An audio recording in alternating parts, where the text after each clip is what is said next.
What's up, everybody? Good morning and happy Wednesday, March 20th. DK Show up on the air on your radio dials of 105.1 FM and 790 AM. Also available online, sportstalk1051.com. Stream it up over there.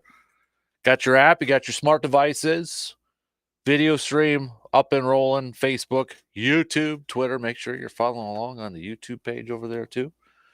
Appreciate you making us part of your start. If you're already up and at it early this morning, what do we got on the good? I guess kind of, sort of happy opening day ish. I mean, technically got games going on right now in South Korea there with the Dodgers and the Padres currently playing right now. So I mean, it's games that matter. So I guess opening day, even though it's not really being marketed as opening day there, but hey, games that count.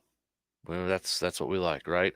In case you're wondering, bottom of the third, it's scoreless, 0-0. So, oh man, what else do we got on the good old game plan for us on this Wednesday morning? Speaking of baseball, we will talk a little baseball with the Brewers.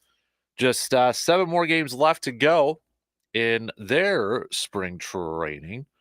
Got a doubleheader on one of those days. So, but 6 days worth, if you will, of spring training games left to go here. Freddie Peralta named yesterday.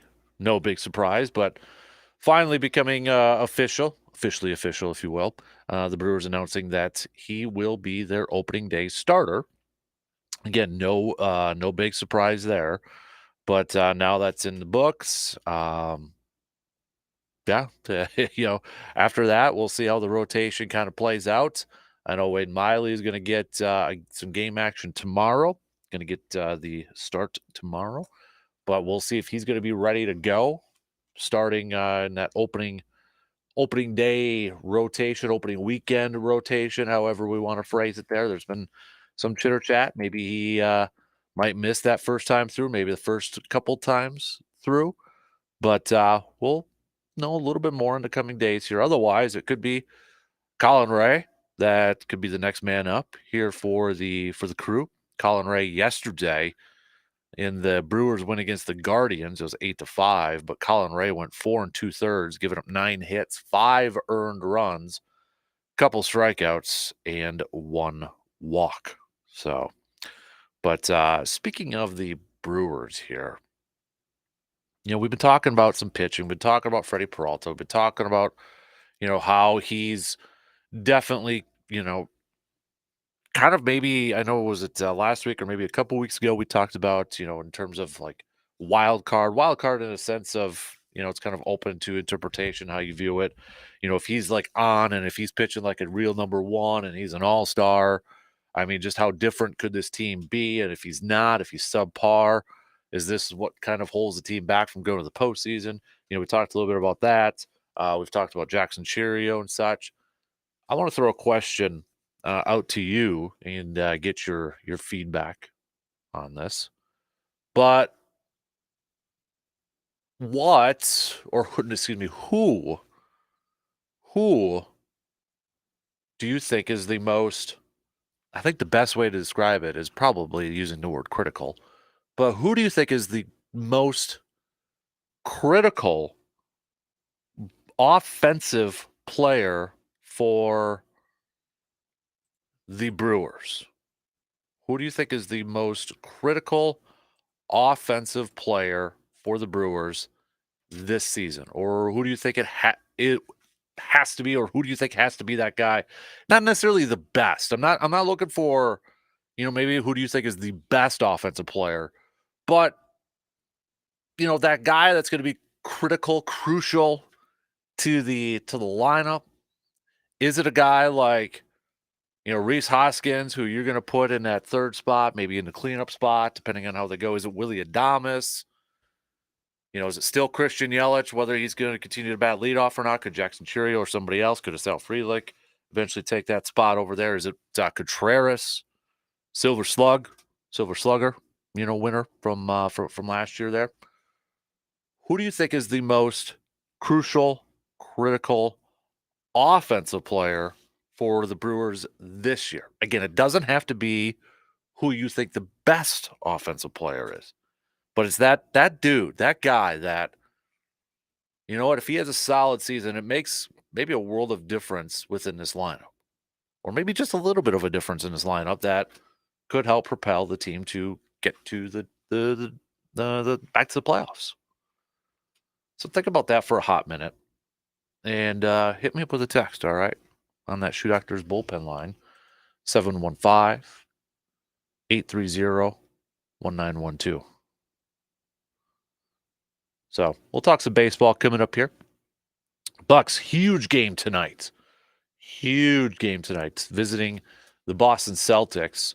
They got Boston a couple more times, so they're on the road tonight against Boston. They'll go up against them again in that final full week of the regular season in April, and that'll be in Milwaukee. At that point, Boston might have everything wrapped up, and we'll see how much they're actually going to play some of their dudes in that. But nonetheless, big time test for the Bucks tonight. We'll see if Giannis is able to go.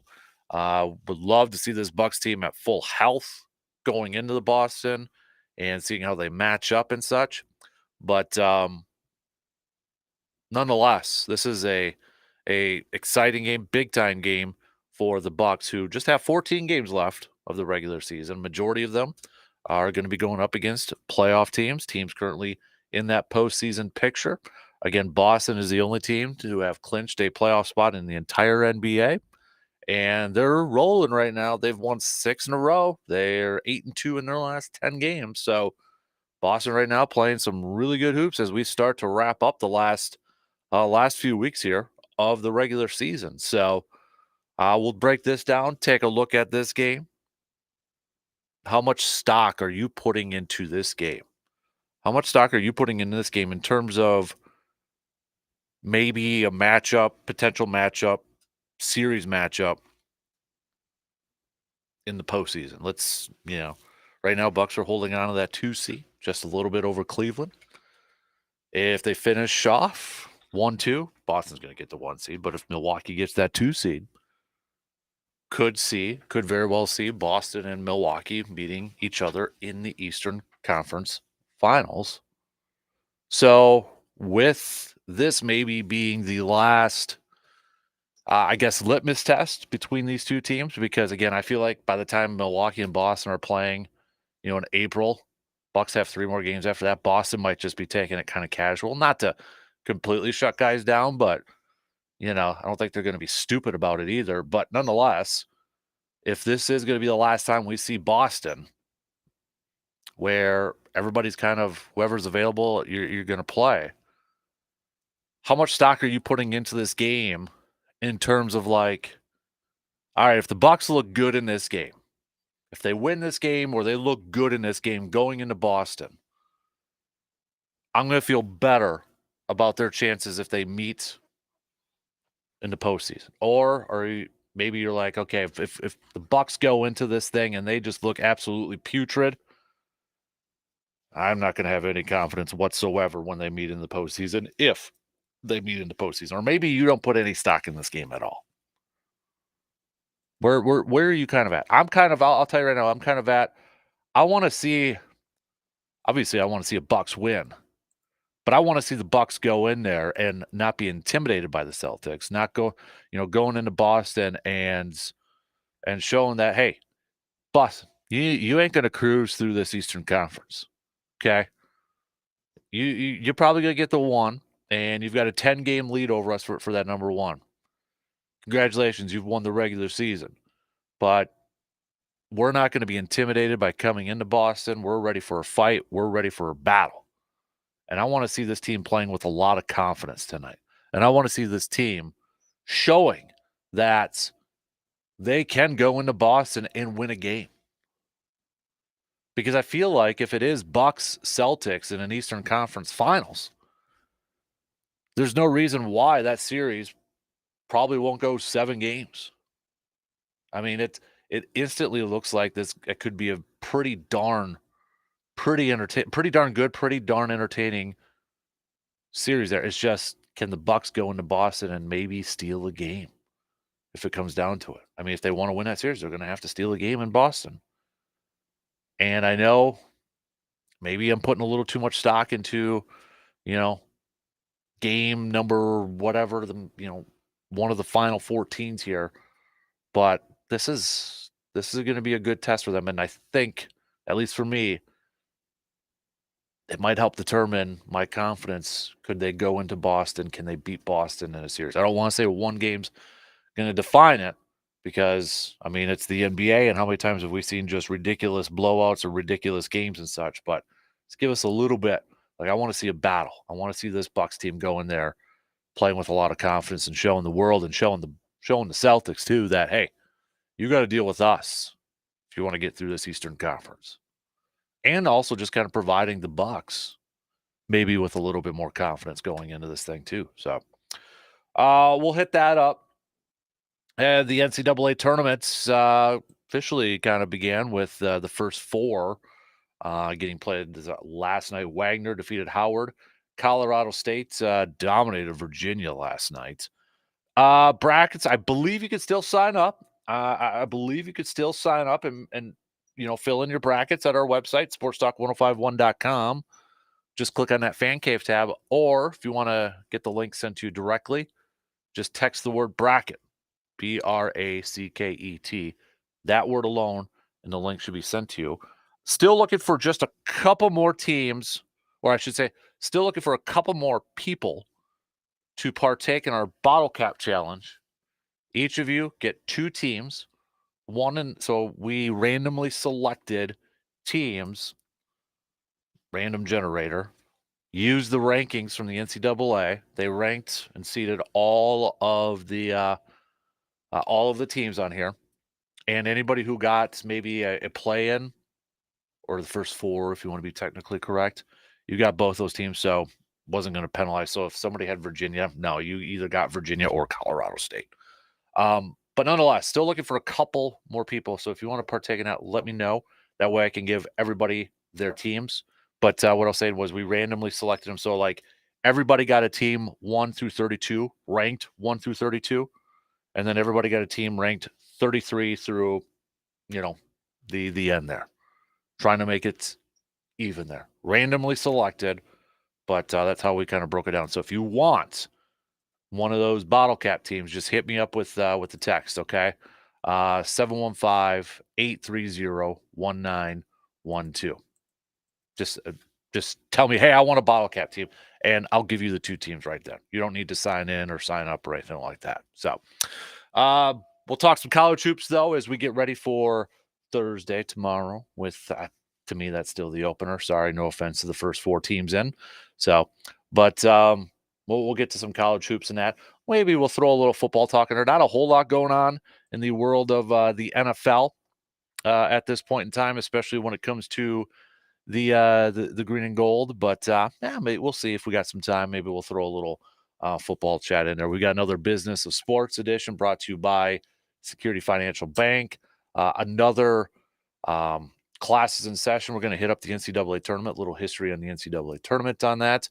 I kind of want to do a Q up Wednesday, question up Wednesday. If you got some fun questions, random questions, or anything like that, hit me up with a text, tweet, Facebook message, or something like that. Let's have a little fun on some Wednesdays to mix it up. We're making the turn on the week, so if you got some fun questions, a little Q&A, let's call it a little Q up. Hit me up, all right? Give me some good ones. I know I threw out the question on Facebook and Twitter last night, but I'm looking for some fun ones, not like new segment suggestions or anything like that. Just good questions, fun questions, or anything like that. Let's do a little Q&A. So hit me up with that. But let's get things rolling here. Let's talk a little baseball to open up things. I want to talk some Brewers. Give me your picks on who you think is the most critical, most crucial Brewers offensive player this year. Again, not necessarily who you think is going to be the best, but maybe that player that you think can make the difference whether this team is in the postseason, back in the postseason, or not. What do you think? Okay. hit me up with a text 715-830-1912. All right, let's take a quick break. All right, so I got really quick. I got a couple of I got one more spot, no, two more spots open for bottle caps. A couple of you already texted in. I'll text you back to confirm that I got your text, okay? But if my math is right, I need two more. Two more. But let's take a quick break. And we'll be back and we're gonna talk some baseball. I believe the Padres hit a home run. Let me double check that. I saw Twitter kind of freaking out about it over here. But we got it's tied 1-1. All right, we'll be back in just a couple minutes.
Mark your calendars, peeps. It's August 2nd, Friday, August 2nd, the 4th annual Kasper Classic back for another run here. And let's make this year's Kasper Classic the biggest and the best that we ever had. I know it's only year 4, and I know we got over 4 months away yet, but I want to put it in your brains and put it on your calendars out there.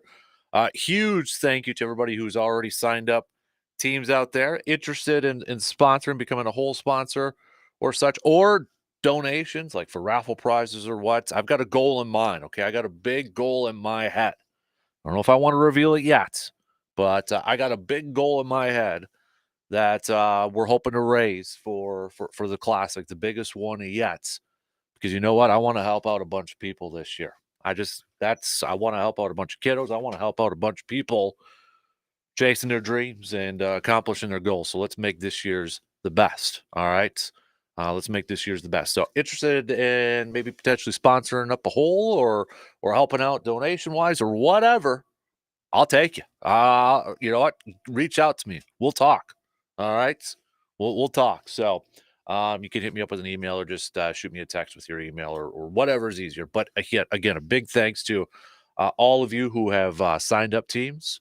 And if you're still looking to maybe sign up a team, you can go to sportstalk1051.com to sign up your 2-person scramble team. Who will win the belts this year? Who will win the title belts this year? You know what's fun about this tournament too is that like every year when I've got the scorecards and I'm going through the scores, it's like 95%, 95%, everybody's teams are like similar scores.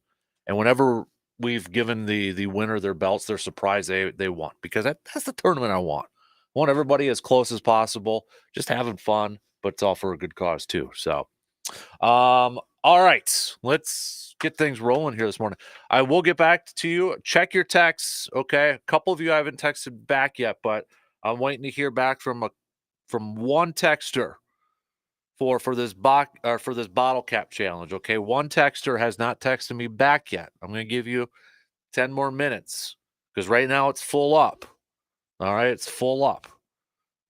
John, I haven't texted you back. But I'm waiting for this other one. John's got the last spot right now, but I'm having people pick numbers between 1 through whatever, so it's random. So I'm waiting for one texter to text me back yet. So I'm not ignoring you, John, but I'm waiting for one texter to text me back yet here, and then we'll wrap it up, and then I can email everybody else their teams over there. So, all right, let's get things going here this morning. I got to minimize that texting line so I don't get distracted here a little bit. Let's talk some Brewers to open up things here. So we know. Ooh, James, I like that question on the Facebook feed or on the video stream. I like it. See, that's what I'm talking about. Attaboy. Thank you. Get to that a little bit later on here. Freddie Peralta announced as the opening day starter yesterday. No big surprise. Nobody should be surprised by that. But officially becoming official. So we've talked.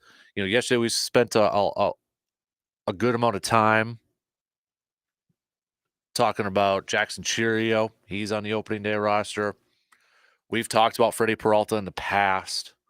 We've talked about different things with this team.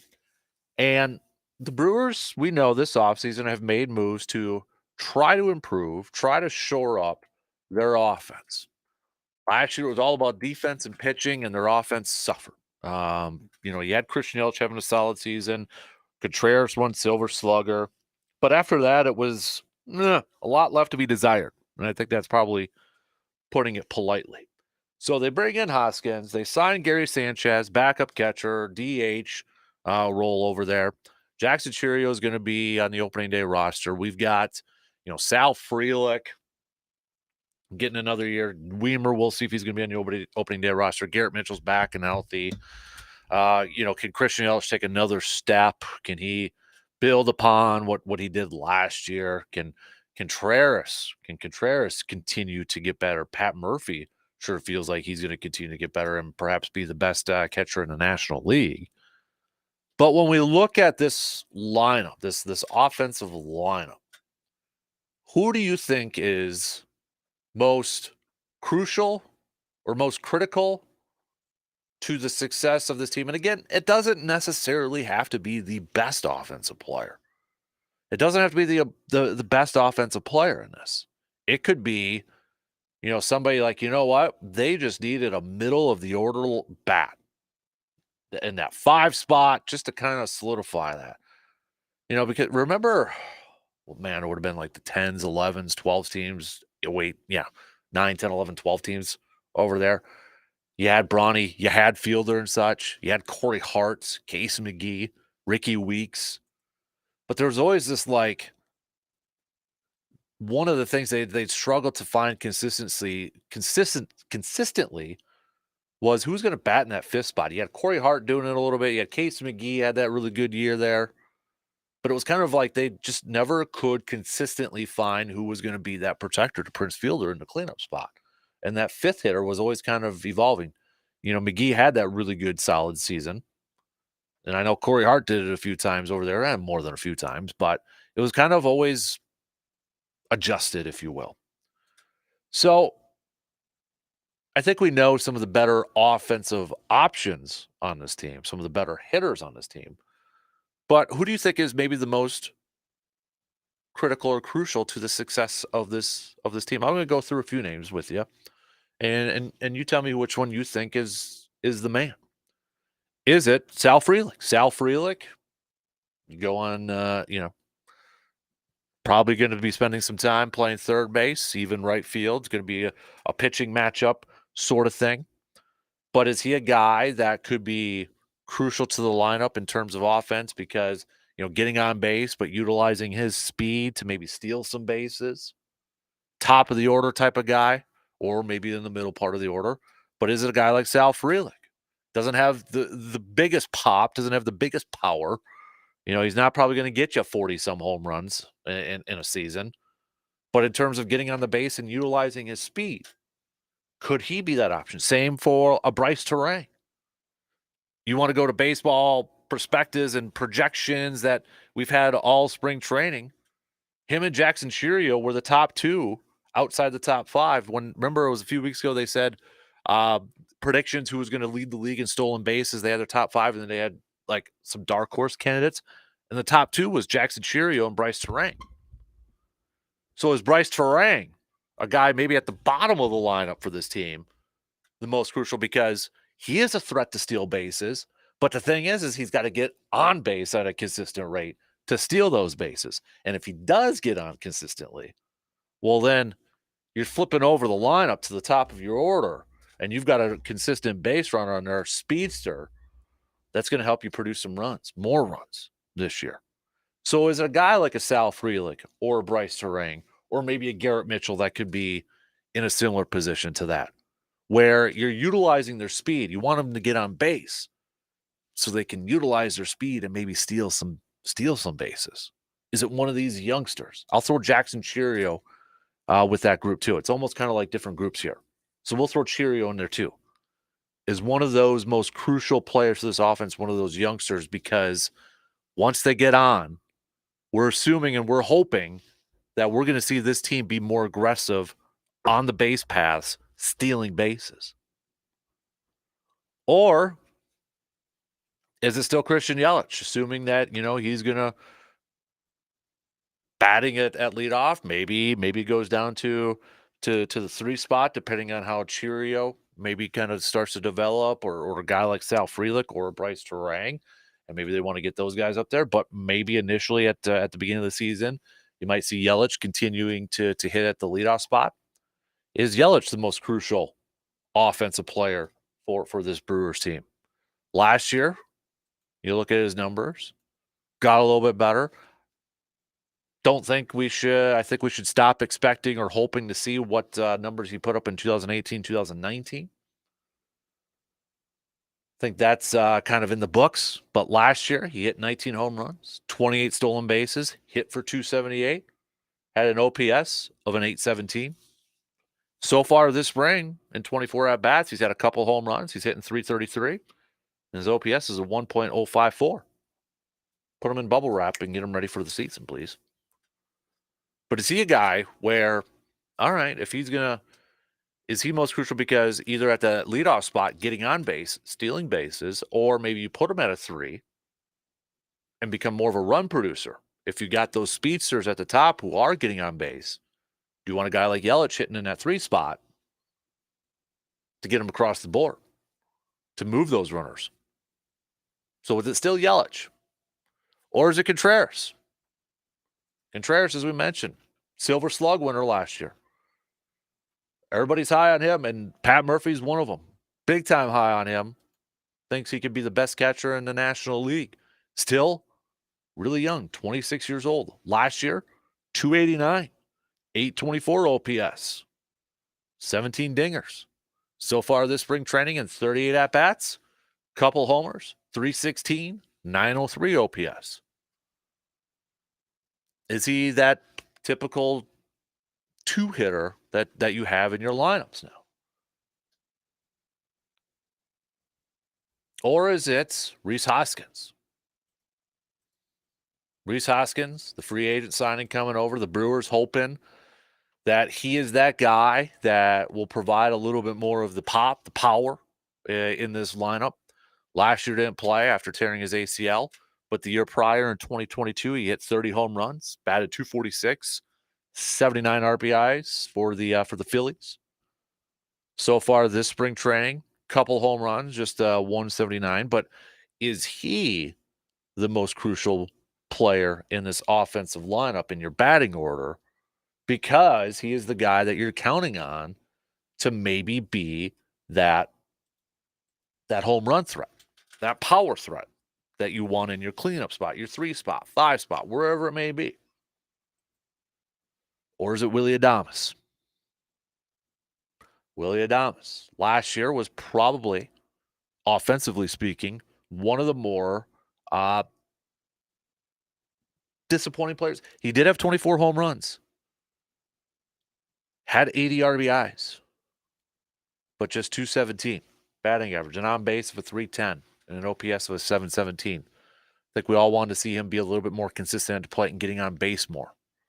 And so far this spring training, 3 home runs, 9 RBIs, OPS of 939. Is he that wild card because he's a guy that maybe you could put at different spots in this lineup? Is he kind of the Corey Hart from like 2011 where, hey, maybe he can bat at that 2 spot, that 3 spot, that 5 spot? Felt like Corey Hart got moved all across the lineup when he was back in his heyday with the Brewers, that he was just nothing consistent. He had the speed, so you could put him at a leadoff. You could put him at 2. He had some pop, so you could put him at a 3, 4, 5. I think you can make the case for a lot of different Brewers players for this team being crucial players, critical players for this offense. And personally, for me, it's hard to narrow it down to just one. I think because I think it's going to be crucial and incredibly critical for the Brewers, whoever's going to be batting leadoff. So if that's going to be Christian Yelich, to getting on base, being aggressive on the base pass, stealing bases, and having success doing that. But then guys like Willy Adames and Rhys Hoskins, guys that are going to be in the middle of this lineup, they have got to be consistent threats at the plate. So if your table setters are getting on base, that middle of the lineup has to produce, has to be run producers, and has to get them across the board. So I feel like maybe if I had to rank them, I might go Willy Adames as my number 1 most crucial because he's also the biggest wild card for me. Because if he's on, and maybe I'm giving the benefit of the doubt to guys like Yelich and Contreras to do what they did last year. I'm giving the benefit of the doubt to Rhys Hoskins to provide that power. So that's 3 right there.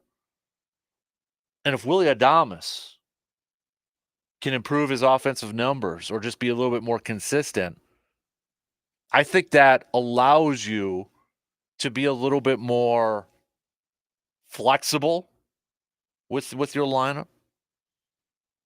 You can put them at a couple different spots there.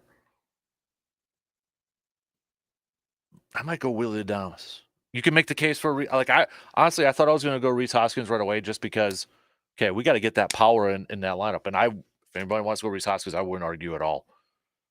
to have a consistent power bat at that 3, 4, 5 spot wherever he's going to line up. But also, I mean, if you want to say it's got to be one of those youngsters, and then you can put one of those youngsters, whether it's Jackson, Sal, Mitchell, at that leadoff spot, move Yelich down a little bit, utilize that speed at the top. I'm not going to argue with that either. It's all good points. It's great points. But I guess if I had to make one, if I'm forcing myself, I'm the one who asked the question. But if I'm forcing myself, who I think is potentially, again, it's not necessarily the best offensive player, but maybe the most crucial to this. I might go Willie Adames because if he's on, it allows you to be a little bit more stable with your lineup, but also maybe it's just you can. I think you can if Willie Adames is on, you can have your top 4, top 5 over there be Willie, Contreras, Yelich, Hoskins. Maybe that's your top 4. Maybe you put one of the other youngsters in there too to kind of break it up and get some speed on there. But Willie, to me, and maybe the best other phrase of this whole thing is the wild card of this whole offensive lineup. But I feel like if Willie can go out there and do his thing and have better, more consistent offensive numbers, he had 24 dingers last year. He had 80 RBIs.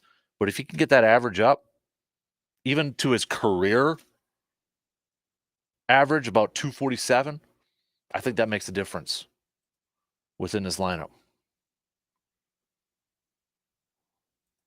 All right, let's take a quick break here. Finish up the first hour.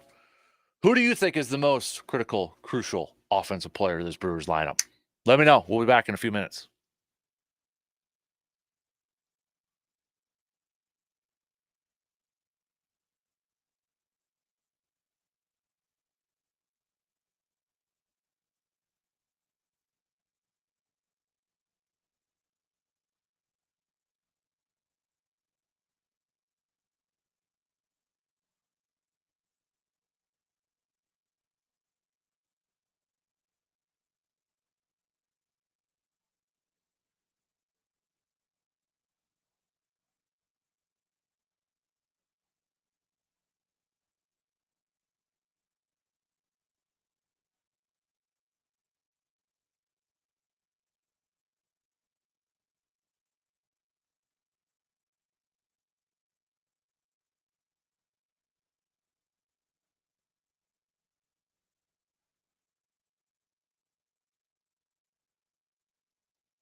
All right, the bottle cap challenge is full. We'll email all of you who signed up online your teams. I'll try to do it this morning during the program, during some commercial breaks and such over there. But a big thanks, everybody. You know what? I'm going to do something different here, too. So I'm going to try to give away some stuff, obviously, to the winner, whoever gets the right team in their bottle cap challenge. But because every one of you has a lower ranked team on there, too, whoever has the lowest ranked team, but advanced the furthest, I'll throw something in there too. How about that? So big thanks for that. Hey, we got to give a huge shout out to our good buddies, Clay from Service Master Chippewa Valley. Big thanks for the coffee drop off. Clay is always good for one of those. Clay and Service Master have been big time supporters of Backyard Dreams ever since we started this thing too. So and with the Casper Classic, but Clay is a fine human being, one of the best human beings out there. So big thanks to Clay and Service Master of Chippewa Valley for always supporting Backyard Dreams and the Golf Classic too. So and big thanks for the coffee drop off. Always could use a caffeine kick every morning. So big thanks, Clay, and a big thanks to Service Master of Chippewa Valley.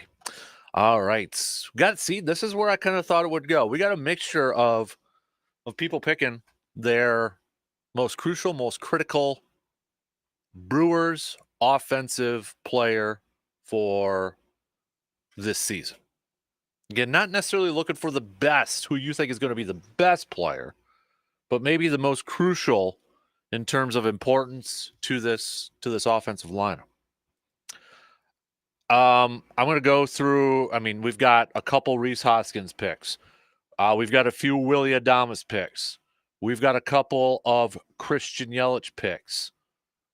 We had, I think, one Contreras pick and a couple of Jackson Chiriot picks. It's all across. There's no wide majority for one player, which I kind of thought would happen out there, because I think you can make a very good case for a bunch of different players on here. Why you think they are the most critical, why you think they are the most crucial player in this Brewers lineup.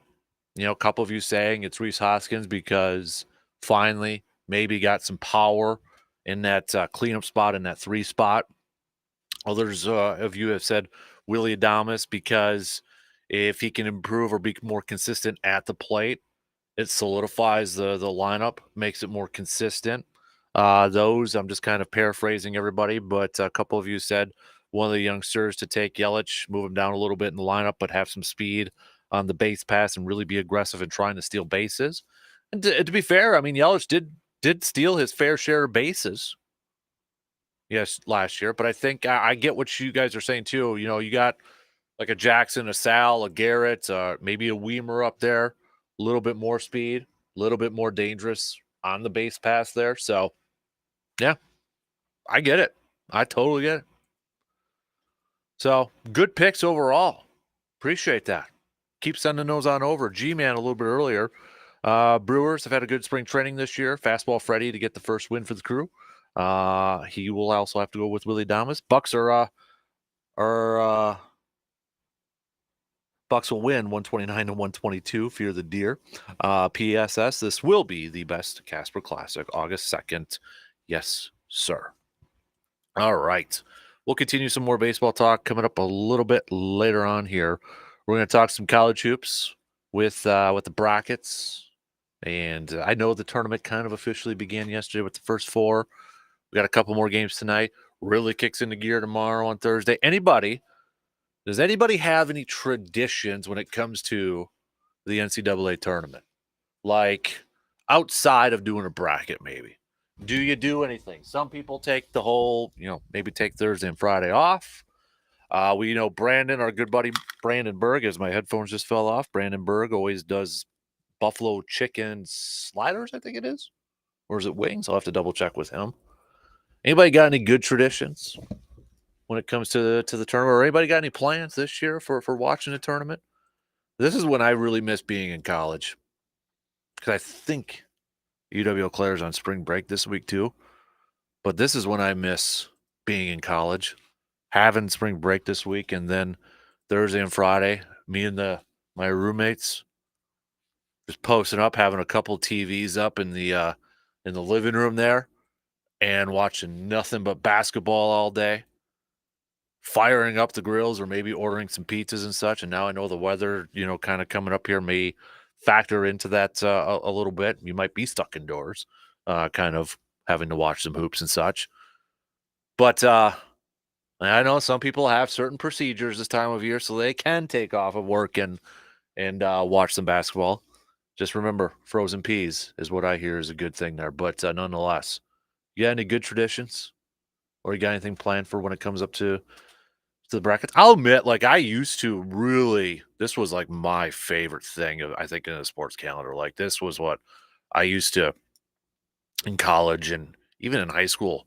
I would run bracket challenges, like all paper ones, and like have to go through two highlighters, black marker, highlight the winners, cross off the losers, and keep track of everything. Have a point system and all that. God bless the internet and online stuff to do that automatically now. But it's kind of taken a little bit of a hit, maybe not too much. I still love it. I still enjoy watching the games and such. But I think when you're in college and such, and maybe you got a little bit more time and you can hang out with your buddies and watch games all the time. It's like, oh yeah, those were the good old days. Those were the good old days. So, anybody got any good plans? Anybody doing anything for basketball? Got some traditions you want to share with the rest of the class? All right, hit me up with the text, okay? Coming up in our classes in session here, just past 7:00, we're going to go through a little bit of the history of the NCAA tournament. When did it officially begin? And I'll throw out a trivia question, all right? Pop quiz Wednesday. See if anybody can get this. Without looking it up, please, without looking it up. Any guesses on who won the first NCAA tournament?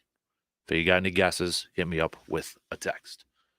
Say morning to Morgs. And thank you to the Starbucks fairy, the caffeine fairy today, delivering big time. That was awfully nice. Mm-hmm. Are you going to take these throughout the office and see if you're liking anyone or not? No, well, then they're all going to be in here then. People are going to have to secret knock or something. Thank you, Yep. Clay. That's awesome. Yep. Very nice of you.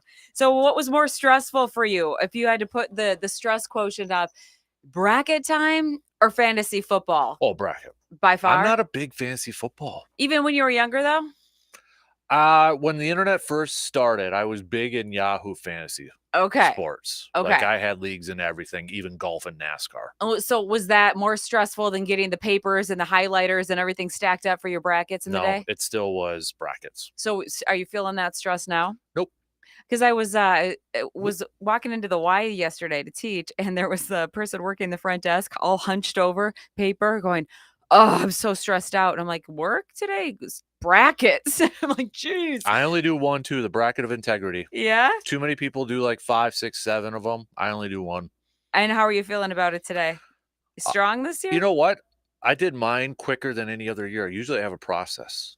Okay, Mondays I will do a little bit, come back. Tuesday, do a little bit. Is this similar to football season where you have like some lucky close? Like, is there a whole thing? Nope. No, you just have a way. Yep. Now, this system this year, though, you didn't take that time? I just went one time, sat down, and just did it all at once. It's kind of like getting eloped. Some people, that just randomly get eloped, relationship lasts forever. Maybe you'll have the best luck this time, throwing all of that strategy out. I got to beat Hudson this year. He beat me last year, so. He might be on a streak. He did call me a traitor, though. He's pretty pissed at me. Because? He's got Wisconsin winning it. And when he found out that I didn't have them, he's no. So he's a purist. He keeps his Wisconsin. He's got UConn in it, which is his number one team. But okay, even he's a Duke fan, so he's kind of like he's upset that it might be Wisconsin versus Duke in the second round. So. Well, you can take some other questions back to Duke it out. I know you like to get into it, even if it's with your kid. I have a couple of easy topics here you can debate with him. First of all, hot chocolate is better than a chocolate milkshake. Yes or no? No. You're going to go chocolate milkshake on that one? Mm-hmm. A taco is a sandwich. Ooh, no. No? No. Because? I don't view that as a sandwich. What about a hot dog? No. Bread with meat in the middle? No. Still not a sandwich? No. Because what? Because what? I guess I view sandwiches as round? Yeah, square? Round or square, I think is probably the best thing? way. Yeah, I think you hit it on the head there. Yep. Okay. Yep. Ketchup on a hot dog. Yes. Pineapple on a pizza. No. What? No. Okay. Nope. Okay, get this then. Macaroni and cheese. Eaten with a spoon or a fork? Spoon. Every time? I used to be fork. Okay, what changed your mind? I found out it's a lot easier with a spoon. So you're still gonna go spoon on mac and cheese? As a kid, yes, you put the macaroni on the fork Oh, things and, each of the tines? yeah, the Okay. tines on there, but now it's just like, just dig in and get it over with. You're trying to get it over with as fast as possible. That sounds like something I cooked. Yep. All right, then if we're going back to you making a sandwich and it is a burger, cheeseburger, cheese goes on top of the meat or underneath? If it's a double patty, I got 5 seconds. It's between the 2 patties. If it's just 1 patty, it's on top. Okay. So there you go. You got to go to Hudson for the final. Yep. Go, Scotty.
Here we go. Second hour already on this Wednesday morning. Big thanks to all of you tuning in, chiming in already.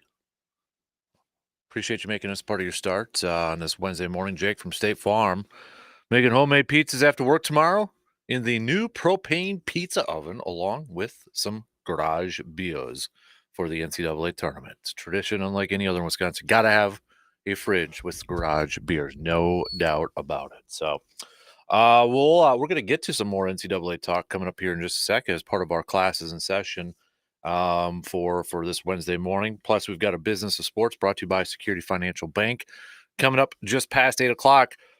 Going to talk NCAA tournament with that, but also I'm going to give you a heads up here, Lucas, so you can maybe look it up a little bit in case you didn't see it with your whole T-Wolves Oh, thing. is this about A-Rod? A-Rod losing some backing in a deal for the Timberwolves, so we'll hit that up and talk about that as part of our business of sports.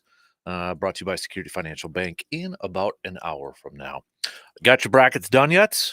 Mine are done. They're all submitted. right. They're in the thing on the Basketball Mayhem or whatever that is online. Yeah, that thing at the fan cave. It's all set, right. all ready to go. All right. So I believe you can still get your brackets in if you haven't done one yet. So again, just go to sportstalk1051.com and click on that fan cave tab. Or to make it easy, if you just text the word bracket, BRACKET, to our texting line, that link will automatically be sent to you. Now remember, just that word. And yes, it is a spelling bee because you have to spell it correctly, otherwise it won't send. So punctuation matters. That's not the right way to say that, is it? Yep. Grammar matters. No. Something like that. Something like that. See, don't listen to me when it comes to spelling. So, all right, let's do a little classes in session. I asked a trivia question. Nobody got it right. I'll ask you, Luke. Who was the first ever NCAA tournament champion on the men's side? And then for bonus, extra credit, give me the women's first ever NCAA tournament winner. I'll make it easy. I don't know. What? I thought you would know. I don't. For the men's, it was Oregon was the first champion, 1939. Oh, that's right. I did know that. I should have said it. Because I knew Wisconsin won around 2 the years time of later. Oregon. Right, Yep. yeah. So happy 85th birthday, NCAA tournaments. Never looked a day older than 84. So yeah, it sounds like the number of teams are going to have pretty soon. Yeah, right. But I'm so we'll get to a little bit more on that history. But the women's team, the first one, Louisiana Tech. Of course. Louisiana they dominated early Tech. on. So those were your first two winners. That was 1982 was the first NCAA tournament. So for the men's side here quickly, a little history rundown. So as we mentioned, the first tournament was held in 1939. It was the idea of then Ohio State head coach Harold Olson. The National Association of Basketball Coaches operated the first tournament for the NCAA. From 1939 to 1950, the NCAA tournament consisted of 8 teams, with each selected from a geographical district. Multiple conferences were considered part of each district, such as the Missouri Valley and the Big Seven conferences in one district, and the Southern and Southeastern conferences in another, which often led to top-ranked teams being left out of the tournament. The issue came to head in 1950 when the NCAA suggested that third-ranked Kentucky and fifth-ranked North Carolina State compete in a playoff game for a bid, but Kentucky refused, believing they should be given the bid as the higher-ranked team. In response, the NCAA doubled the field to 16 in 1951, adding 2 additional districts and 6 spots for at-large teams. Conferences could still only have 1 team in the tournament, but multiple conferences from the same geographic district could now be included through at-large bids. This development helped the NCAA compete with the NIT, the National Invitation Tournament, for prestige. So, 1953, the tournament expanded to include 22 teams and added a 5th round, with 10 teams receiving a bye to the regional semis. Then in some other changes, 2 major changes over the course of the early 70s led to the NCAA becoming the preeminent postseason tournament for college basketball. First, the NCAA added a rule in 1971 that banned teams who declined an invitation to the NCAA tournament from participating in other postseason tournaments. This was in response to Marquette declining its invitation in 1970 and instead participating in and winning the NIT after Al McGuire complained about their regional placement. Since then, the NCAA tournament has clearly been the major one with conference champions and the majority of top-ranked teams participating. Second, the NCAA allowed multiple teams per conference starting in 1975. This was in response to several highly ranked teams being denied bids in the early 70s. These included South Carolina in 1970, which was undefeated in conference play, but lost in the ACC tournament. Second-ranked USC in 1971, which was left out because their conference was represented by top-ranked UCLA, and Maryland in 1974, which was ranked number 3, but lost in the ACC tournament championship to the eventual champion, North Carolina State. 1985, the tournament expanded to 64 teams, eliminating all buys and play-ins. For the first time, all teams had to win 6 games to win the tournament. The expansion led to increased media coverage and popularity in American culture. Until 2001, the first and second rounds occurred at 2 sites in each region. Just a little bit of a background. Do you we talk about this with the Super Bowl. Do you remember your first tournament that you really started to watch, or tournament games you started to really get into? So my earliest memory is Villanova beating Georgetown in 85. I don't remember if I watched that live because that would have been pretty late at night for a first grader. But then again, I've always been a night person, so maybe I did see that. But I remember seeing, I can picture being downstairs in the family room down in Grafton where we lived and seeing Villanova falling on the ball or that as the clock expired. It's the first one. But I kind of paid attention over the years, but I didn't really start to get into it until probably I remember the 92 championship. I was into that more because it was at the Metrodome, and remember when the Metrodome was hosting everything was happening all in 1 year. I think as the next year or two went on, between about 92 and 94, it accelerated, and by 94, the year that Wisconsin and Marquette made it for the first time in forever, both schools, then I was pretty much in. That was Selection Sunday. So probably that becoming a big deal. Because I remember I had to miss Selection Sunday a couple years later. I was like, no! So probably when I was I'd say about 9th grade is when approximately I went all in. Okay. I used to hate college basketball as a kid. I was a diehard NBA guy. 90s NBA was my jam, as everybody knows. So I was all NBA. I did not like college basketball. For whatever reason, I was just, NBA is better for me. I love the NBA. So the first one that I remember really getting into was probably 2000 when the Badgers went to the Final Four. And I still remember watching their game against Purdue on my little black and white TV in my room. And then watching, the Final Four against Michigan State. So that is probably when I really kind of got into it. And I remember, I don't know if it was that, I think it was that same year. No, it had to be the following year because I would have been in 8th grade because that was 2000 when they went, right? So I would have been 8th grade. But then I remember freshman year in high school, I was in the team room or the weight room. And the tournament was going on because we had the radio on. And so this would have been 01. Yeah. That's when I first started doing brackets then. I remember that moment because we had to draw them out on a notepad. And so that's how we did it. We just collected these loose leaf pieces of paper with our brackets on there. And that was the start of the addiction of brackets for me. Wow. In the good old weight room at Medford High School.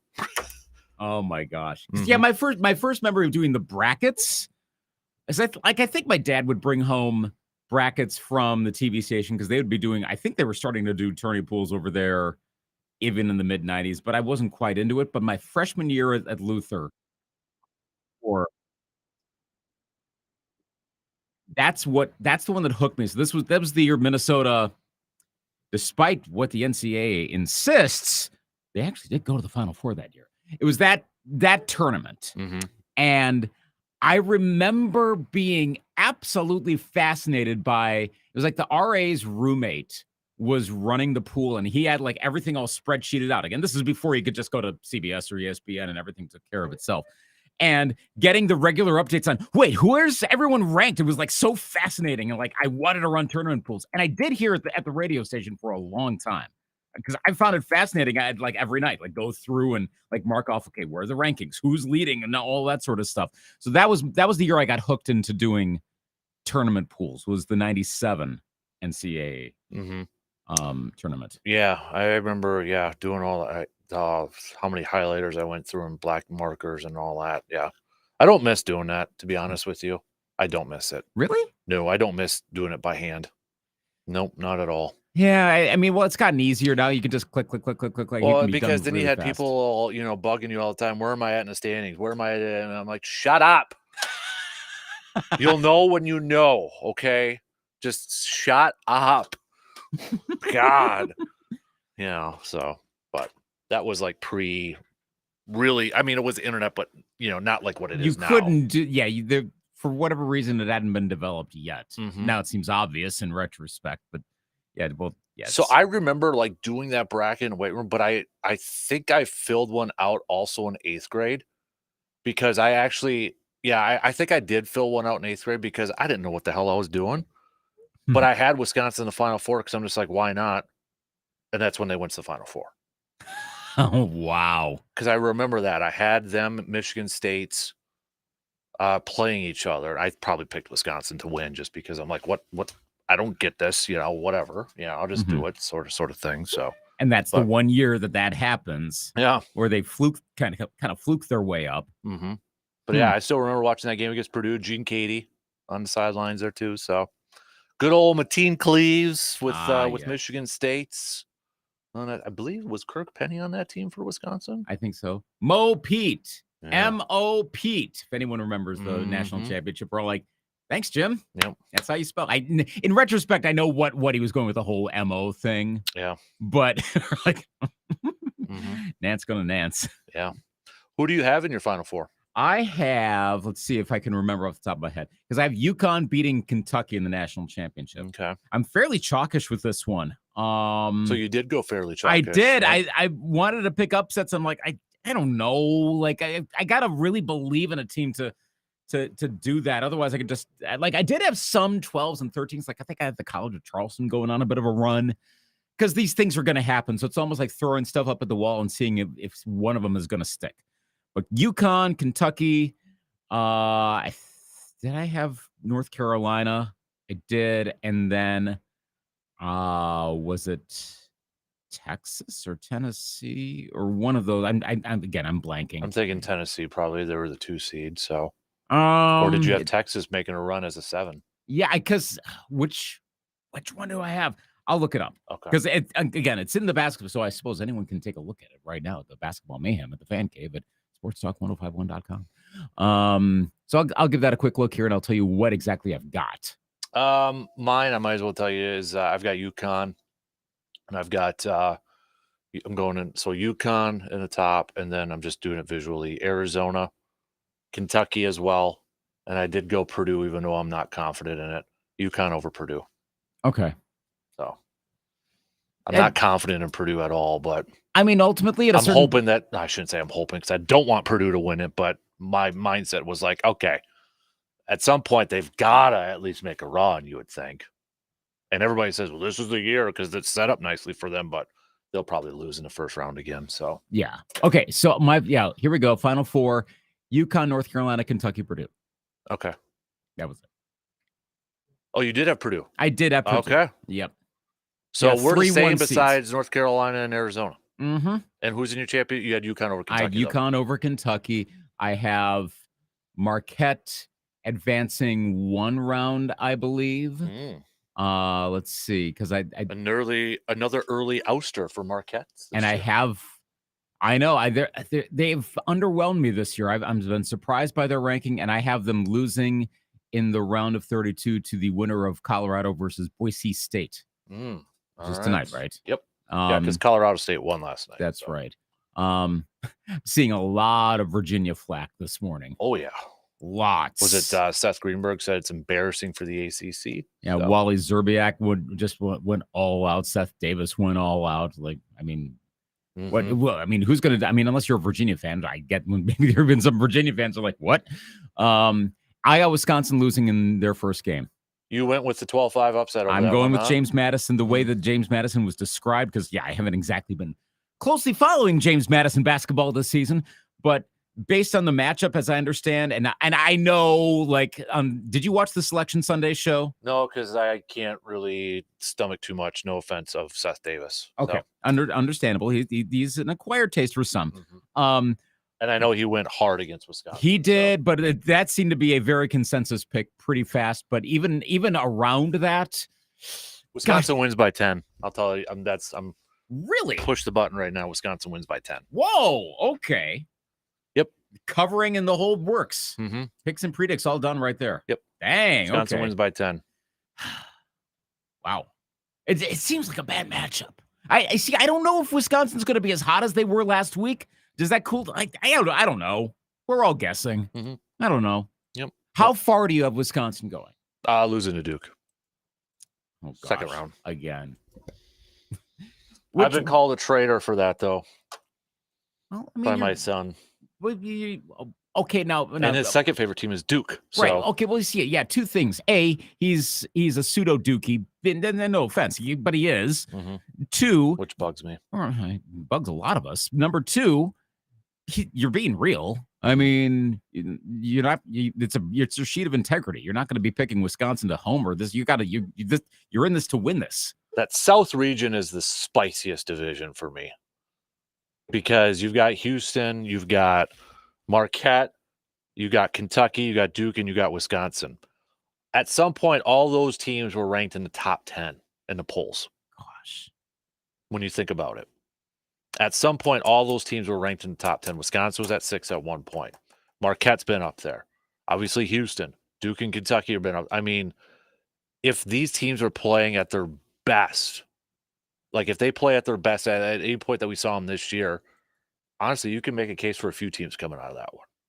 That, to me, is the spiciest reason. Tyler Kolek playing really well could get Marquette to the Final Four. Houston, based on what we've seen all year from them outside of the conference championship, they should be able to win the national championship. Kentucky's better now than they've been all season long. That's part of the reason why I have them in the Final Four. I mean, Wisconsin at peak Wisconsin, which we may have finally seen again. I don't know if that's going to continue. They could go to the. So, of course, naturally, it's going to be, Vermont. Yeah. The Catamounts. Every year, the annual listing of the Catamounts in the Selection Sunday show. I love it. See, what is your highest, or should I say lowest? How do I put it? The lowest seed that's advancing the furthest of all your picks. Let me bring it up here because I don't have a lot. I do have a play in. I think winning a couple games here. I'll have to bring it up here. Like how I'm picking Colorado. I think or it's Boise Colorado. State. Yeah, I think it's that one. And I didn't pick either. I'm just like the winner is going to keep going. Yep. I have, College of Charleston getting to the Sweet 16. I got McNeese getting to the Sweet 16. I got Oregon in the Elite 8, losing to Purdue. That's probably my biggest flyer on how did they get there. James Madison, I've got beating Duke. Figuring a Duke flame out at some point here. Colorado, Boise State versus Kentucky. I got Morehead State playing Iowa State in the Sweet 16, but then Iowa State moving on. And that's as far as I feel comfortable. I really okay. So I've got, I mean, I'm high on South Carolina this year. I think at number 6, they're a dangerous team. I know a lot of people are high on Creighton and such, but I've got South Carolina winning a couple games as a 6th seed. Lamont Paris has done a fantastic job over there. NC State's coming off the ACC championship. I got them winning a game, but then losing to Kentucky. So, that's about. I mean, really, when I get to these brackets, I mean, I got Drake. I mean, it's just one games or maybe a couple teams, a couple of them. I never have the gonads to put like a double-digit seed in the Final Four. I can't do it. Can't do it. No. Because well, who's it going to be? Like it's one of those. It'll make sense in retrospect, but you have to have the games play out first to know. Mm-hmm. Yeah. And many times it's going to involve them playing another really low seed on the path to get there. But which one is that going to be? Like again, I've got Grand Canyon playing the College of Charleston, sorry, in the round of 32. Mm-hmm. But I don't know. Maybe not. So we'll see. Yeah. Yeah. But I'm a little more inclined to pick some of these upsets because we've seen so many of them of late. Right. Well, I think too what helps Purdue in theirs is the news that Kansas's best player is going to be out. I So did pick Kansas to win that first game, but like they're dead in the water after that. And I'll take, and yes, I'm picking them to beat Samford and lose to McNeese, which are comparably seeded. But I can't see Kansas winning 2 in a row with their injury issues. Mm-hmm. Yeah. So obviously I think that helps Purdue at that point. So, All right. Get your picks in if you haven't done so yet. We got to take a quick break here. We'll get back to some more NCAA tournament talk when it comes to the business of sports. Well, let's talk some Bucks and Celtics. Big game tonight between these two Eastern Conference foes. Let's hit it up after these quick words.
Next Thursday, we're going to be over at Hy-Vee in Eau Claire for our opening day party, beginning around 11:30. So if you're looking maybe to take a lunch break, extended lunch break, or maybe you got the day off for opening day, come hang out with us over at Hy-Vee. Milwaukee taking on New York that day. So put it on the calendar, put it on the schedule. I guess, I mean, it's kind of technically opening day right now. I'm watching the game literally here in the studio. I've got it up in front of me. It's currently 2-1 Padres over the Dodgers.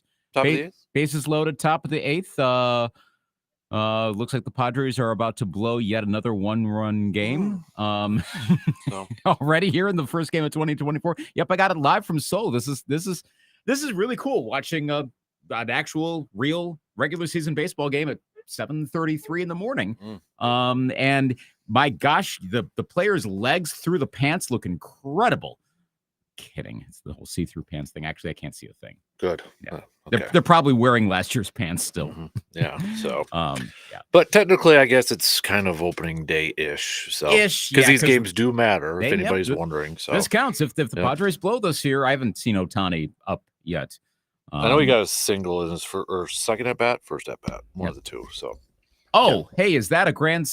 No, they the Dodgers tied it up. Okay, I'm not going to do play-by-play of the rest of the game. Okay, so, I'm tempting, but we'll stop. So we got Milwaukee's opening day is next Thursday here. So, I want to talk a little other hoops though, NBA, because we got a big basketball game. By the way, James, I like that question. I'll get to it coming up here in just a little bit.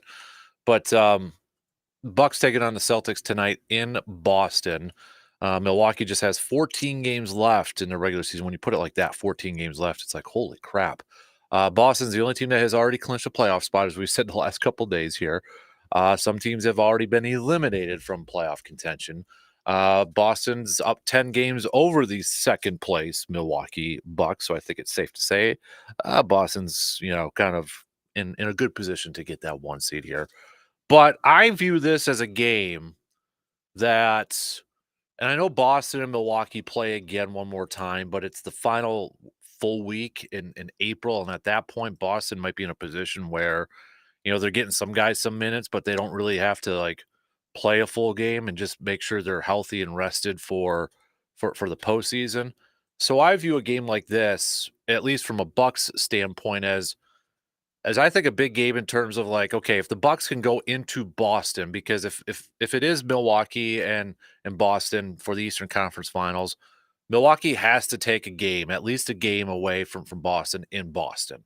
And I feel like this is a game that hopefully Giannis plays. Hopefully they're all at full strength. I hope both teams are at full strength, because this to me is a litmus test. I want to see how Milwaukee goes in there. I don't want to overreact to just one game, but to give me a little bit of confidence that maybe Milwaukee can go into Boston and beat the Celtics if they were to face each other in the Eastern Conference Finals this year. Seems like just about every time there's one of these really big games, someone in the late morning we'll be missing tonight's game. And then who's it going to be? Kristaps Porzingis is going to be out. Oh, well, there we go. All right. So this is not an exact preview. Right. We're kind of at the point now where it is going to matter, to assess and extend it forward. There was a write-up, I think it was Jamal Collier, did the story yesterday on Dame and Giannis and their chemistry really starting to come through. Finally, the pick and roll is going and all that. Yep. All of that. But I think it was Zach Lowe that said, gosh, their margin for error is really small. When everything is clicking, they are equals probably to all of the assorted NBA Finals contenders. Problem is everything needs to click. And if one thing goes down, that's probably the Achilles heel for this team. But I think defensively, that's going to help them against Boston. Boston is not that great defensively. Milwaukee's not wowzers defensively, but they are improved. So I do want to put, if everyone's playing tonight, I'm putting stock into this game. And even if it's a blowout, I'm putting stock into the game, because that will tell me something too. Blowout, either way, that will tell me something if everyone is playing. Mm-hmm. You look at defensive ratings, though. Your Timberwolves are number 1. Boston's number 2 at 110.2. Yeah, that's right.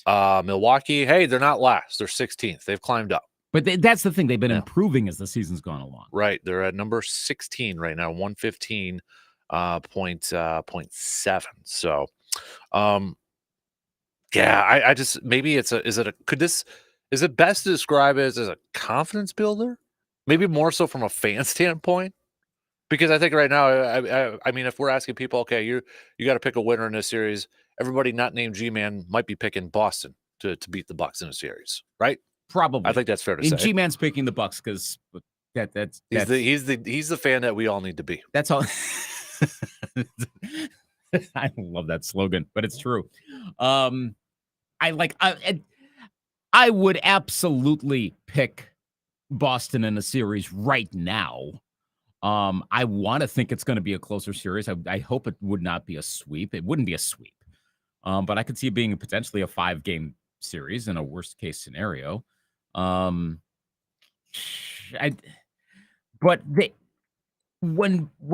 Milwaukee's on, and especially when Giannis and Dame are on, gosh, it's so difficult to stop that. Even with all the depth of Boston, that's where they just gotta win a game on the road. Again, where's this game at tonight? It's in Boston. Okay, good. So yeah, this is gonna tell me something. If everyone's playing, it's gonna tell me something.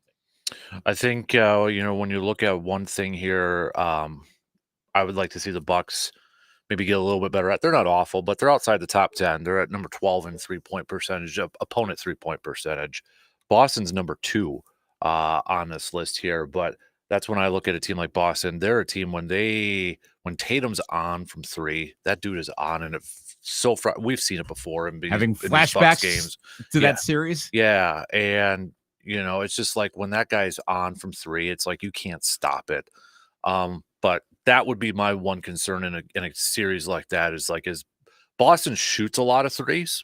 They shoot a lot of threes.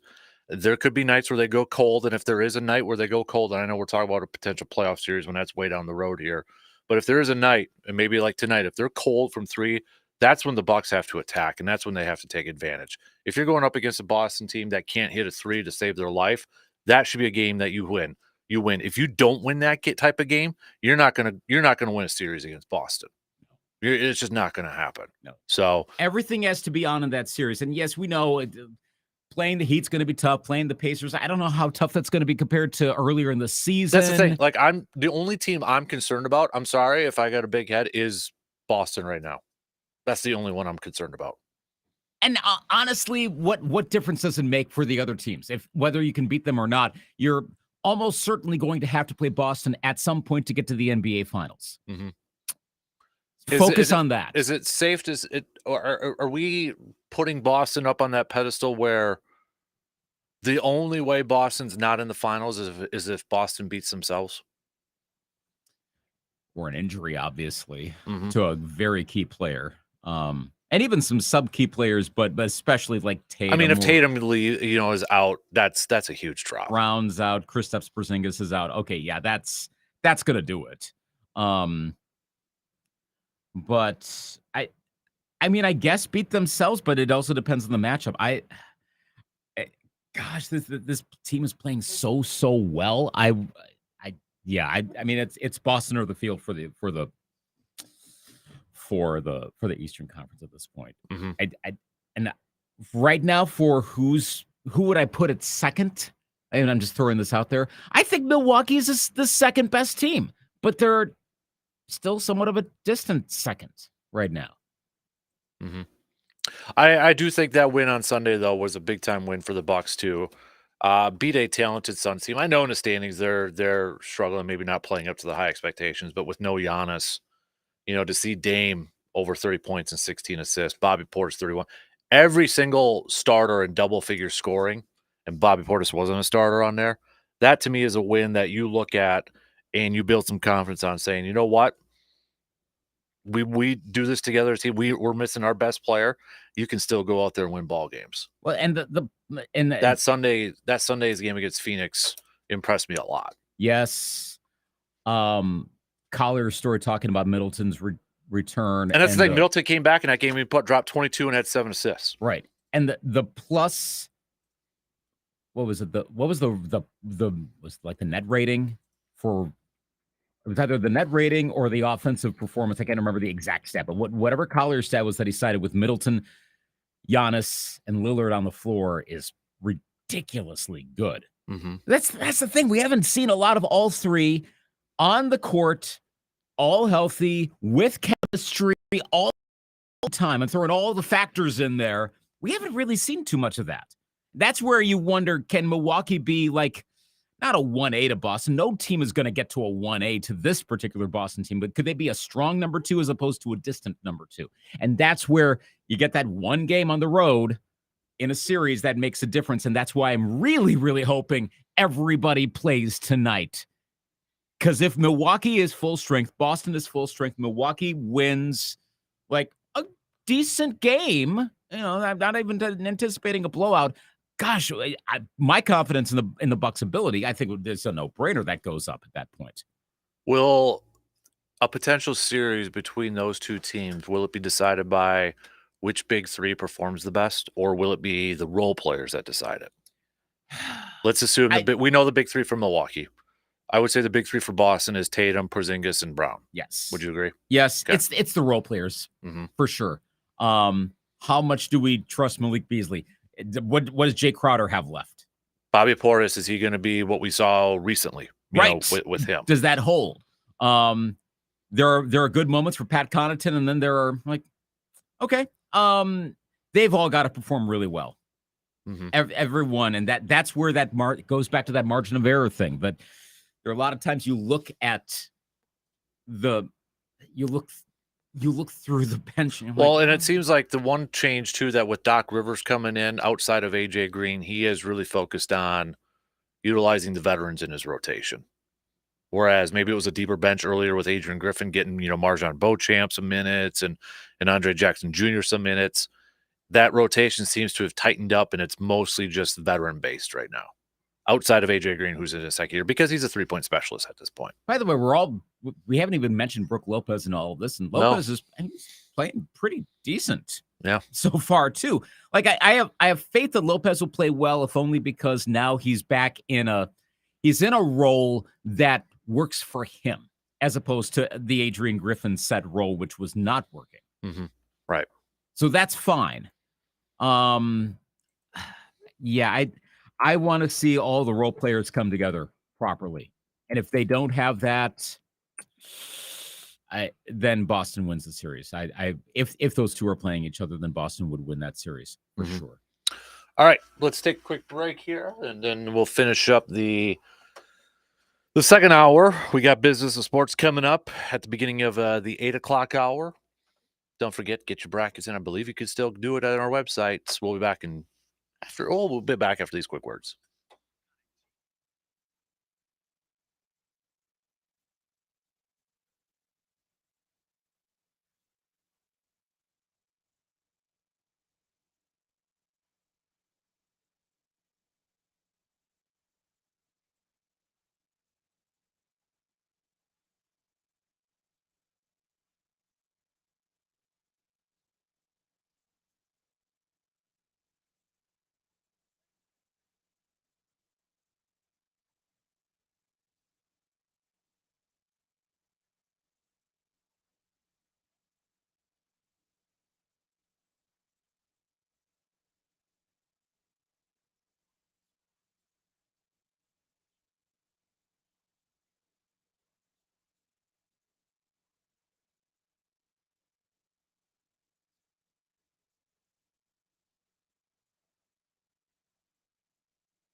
Ride the bus with us to opening day in Milwaukee, which means the good land. Thank you, Wayne's World.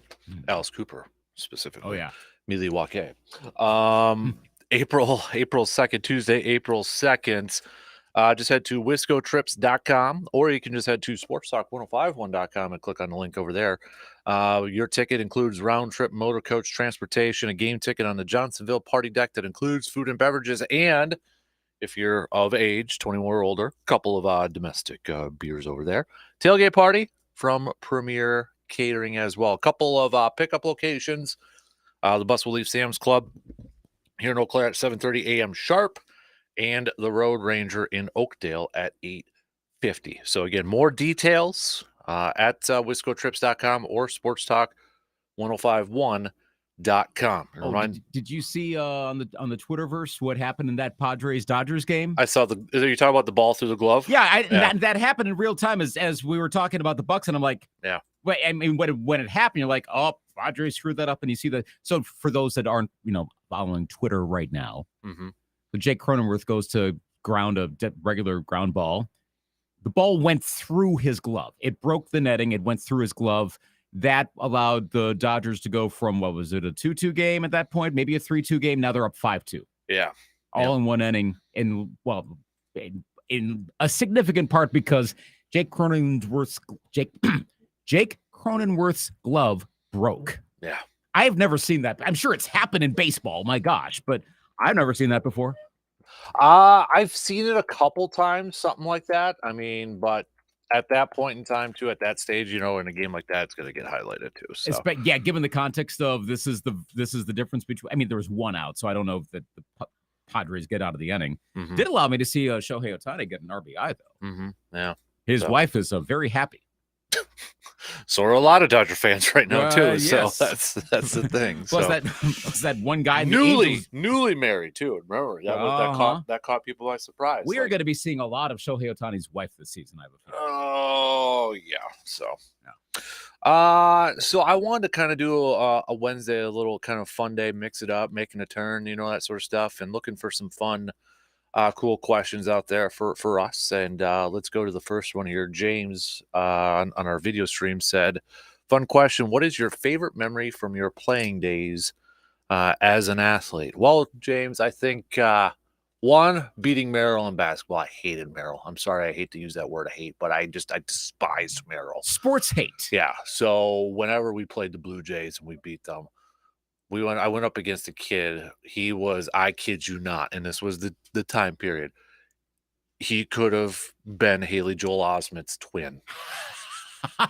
I remember that, and I mean, it was around the Sixth Sense too. So it's like, okay, this is creepy. Is he seeing dead people too while he's playing? I don't know, but yeah, when we would beat Merrill, we beat him. I remember, that's when I started to chirp a little bit too during games. Whenever we could beat Merrill, I was happy about that. Boy. Yeah. Medaling my first golf tournament in Tomahawk, Inshallah. Inshallah has been one of my favorite. I haven't played golf. I haven't played Inshallah and Tomahawk in double-digit years. It's been a long time since maybe I graduated high school. I'd love to go back again. That one. And then, probably finally being able to pitch my first game in baseball. I wanted to be a pitcher for the longest time. And I remember in practice one time, it was one of those where we were just rotating positions. And I finally got a chance to pitch and show coaches that. And I started striking out people to where one of our coaches had to go up there and bat just to get a hit. 2 days later, I was playing for the Whittlesey Reds. Finally got to pitch. So, yeah, that one. Whittlesey represent Whittlesey, baby. So I still wish I had that hat from Whittlesey. The old school trucker cap. Ah, yes. Whittlesey Lions and the swoosh underneath it. So those are probably my top ones, I would say. So not the whole, well, I guess you throw home, but that one gets tiring too. So yeah. But yeah. Anytime I could beat Merrill, I was all about that. What do you think of Merrill nowadays? What's that? What do you think of Merrill nowadays? I have no idea. Like when Merrill suddenly comes up in a state tournament, are you just like triggered? You're just like, no. Lose. It bugged me because I was actually hospitalized and I had to miss a game against Merrill, and we lost by a couple points. Wow. So that bugged me too as a kid. I was in the hospital and I couldn't play. So picturing you with like the oxygen mask on. You're holding up one of those like pieces of paper written out "Beat Merrill." Well, the thing is I was actually in the hospital because I couldn't breathe. So I had low red blood cell counts. Wow, Yeah, gosh, that got real. Yeah, Oh, boy. that's exactly why I was in the hospital. Okay, so well, I was hooked up to oxygen. There so we go. There you go. Yeah. Gosh, this really was Newt Rockney. Yep. So that yeah, you called it there. So Dang. yeah. Go out there and win one for the. What was your Well, nickname at that point? Was it still Dion or Primetime, or baby. what was your nickname at that point? Primetime, man. Come on. Was it still at that point? Oh yeah. Like real nickname or your nickname? I had a couple people still in their cell phones when we were in college. It wasn't Dan, it was listed Primetime in their cell phones. I'm not kidding either. So it was listed Primetime in their cell phones. So yeah. I didn't know it either. I didn't know it until they showed it to me. And I'm like, okay, that's cool. So Wow. yeah. That's the best. Yeah. Yep. Wow, that's actually pretty cool. I think I returned a favor by putting one of them in as MacGyver because you were just reminding me of MacGyver. So I think I did that. MacGyver. Yeah, not MacGruber, MacGyver. The actual MacGyver. Yeah. You don't see that show on anymore, do you? MacGyver. No, I mean, with all the shows that have gone retro and everything, I mean, Richard Dean Anderson has milked that a lot. All you got to do is break out the mullet and some duct tape, and you're good to go. And try not to have something blow up. You know, I feel like I might need to watch this show. I watched it as a kid because it was on TV, but I feel like now as an adult, I might have to like give it its due and see if it holds up. I might have to. Well, I mean, there are a lot of shows from that era that, I mean, some of them are. I think that one probably holds.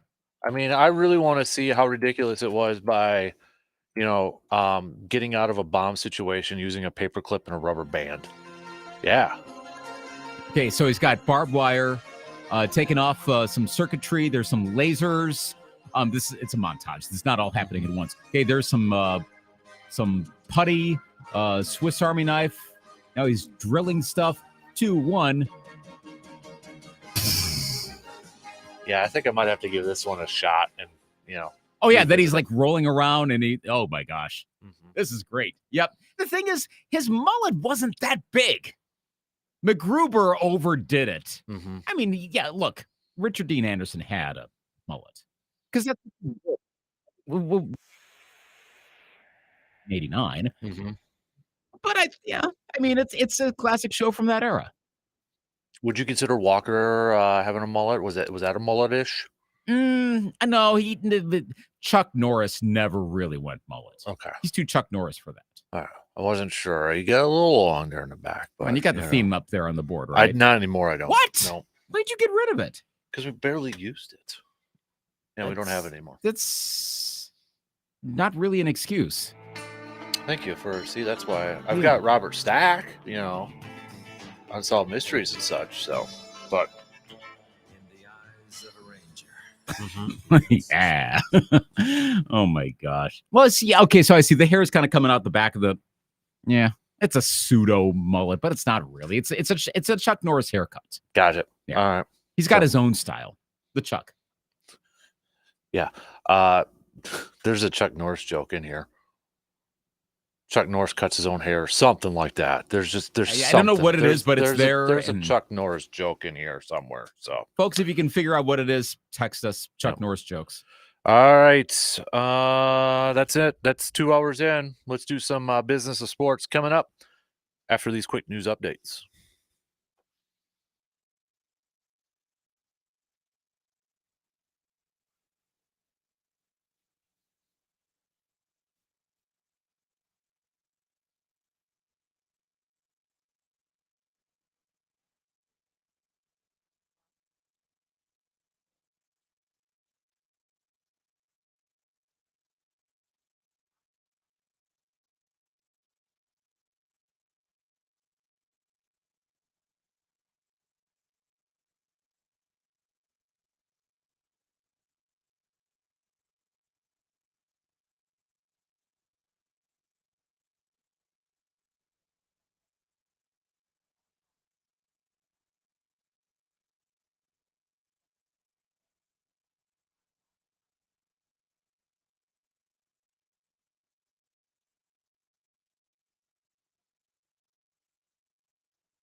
All right, here we go. Third and final hour on this Wednesday morning, making a turn on this Wednesday morning.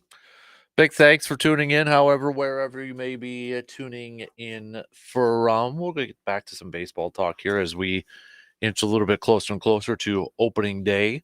Although, is the game final yet over there? Let's see, because it was in the top of the 8th last I checked. I stopped watching, but bringing it up right now, still going.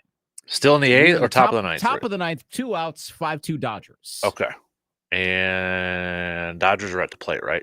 Dodgers, yeah. Yeah, because they're the away team. So correct. Okay. So, yeah, we got a little bit more baseball to play in Seoul yet this morning. Okay. So, technically, season begins today. It's just 2 games over there, but they are games that count. They do count in the regular season standings here. So, obviously, with a win today for the Dodgers, their run for 162-0 still intact.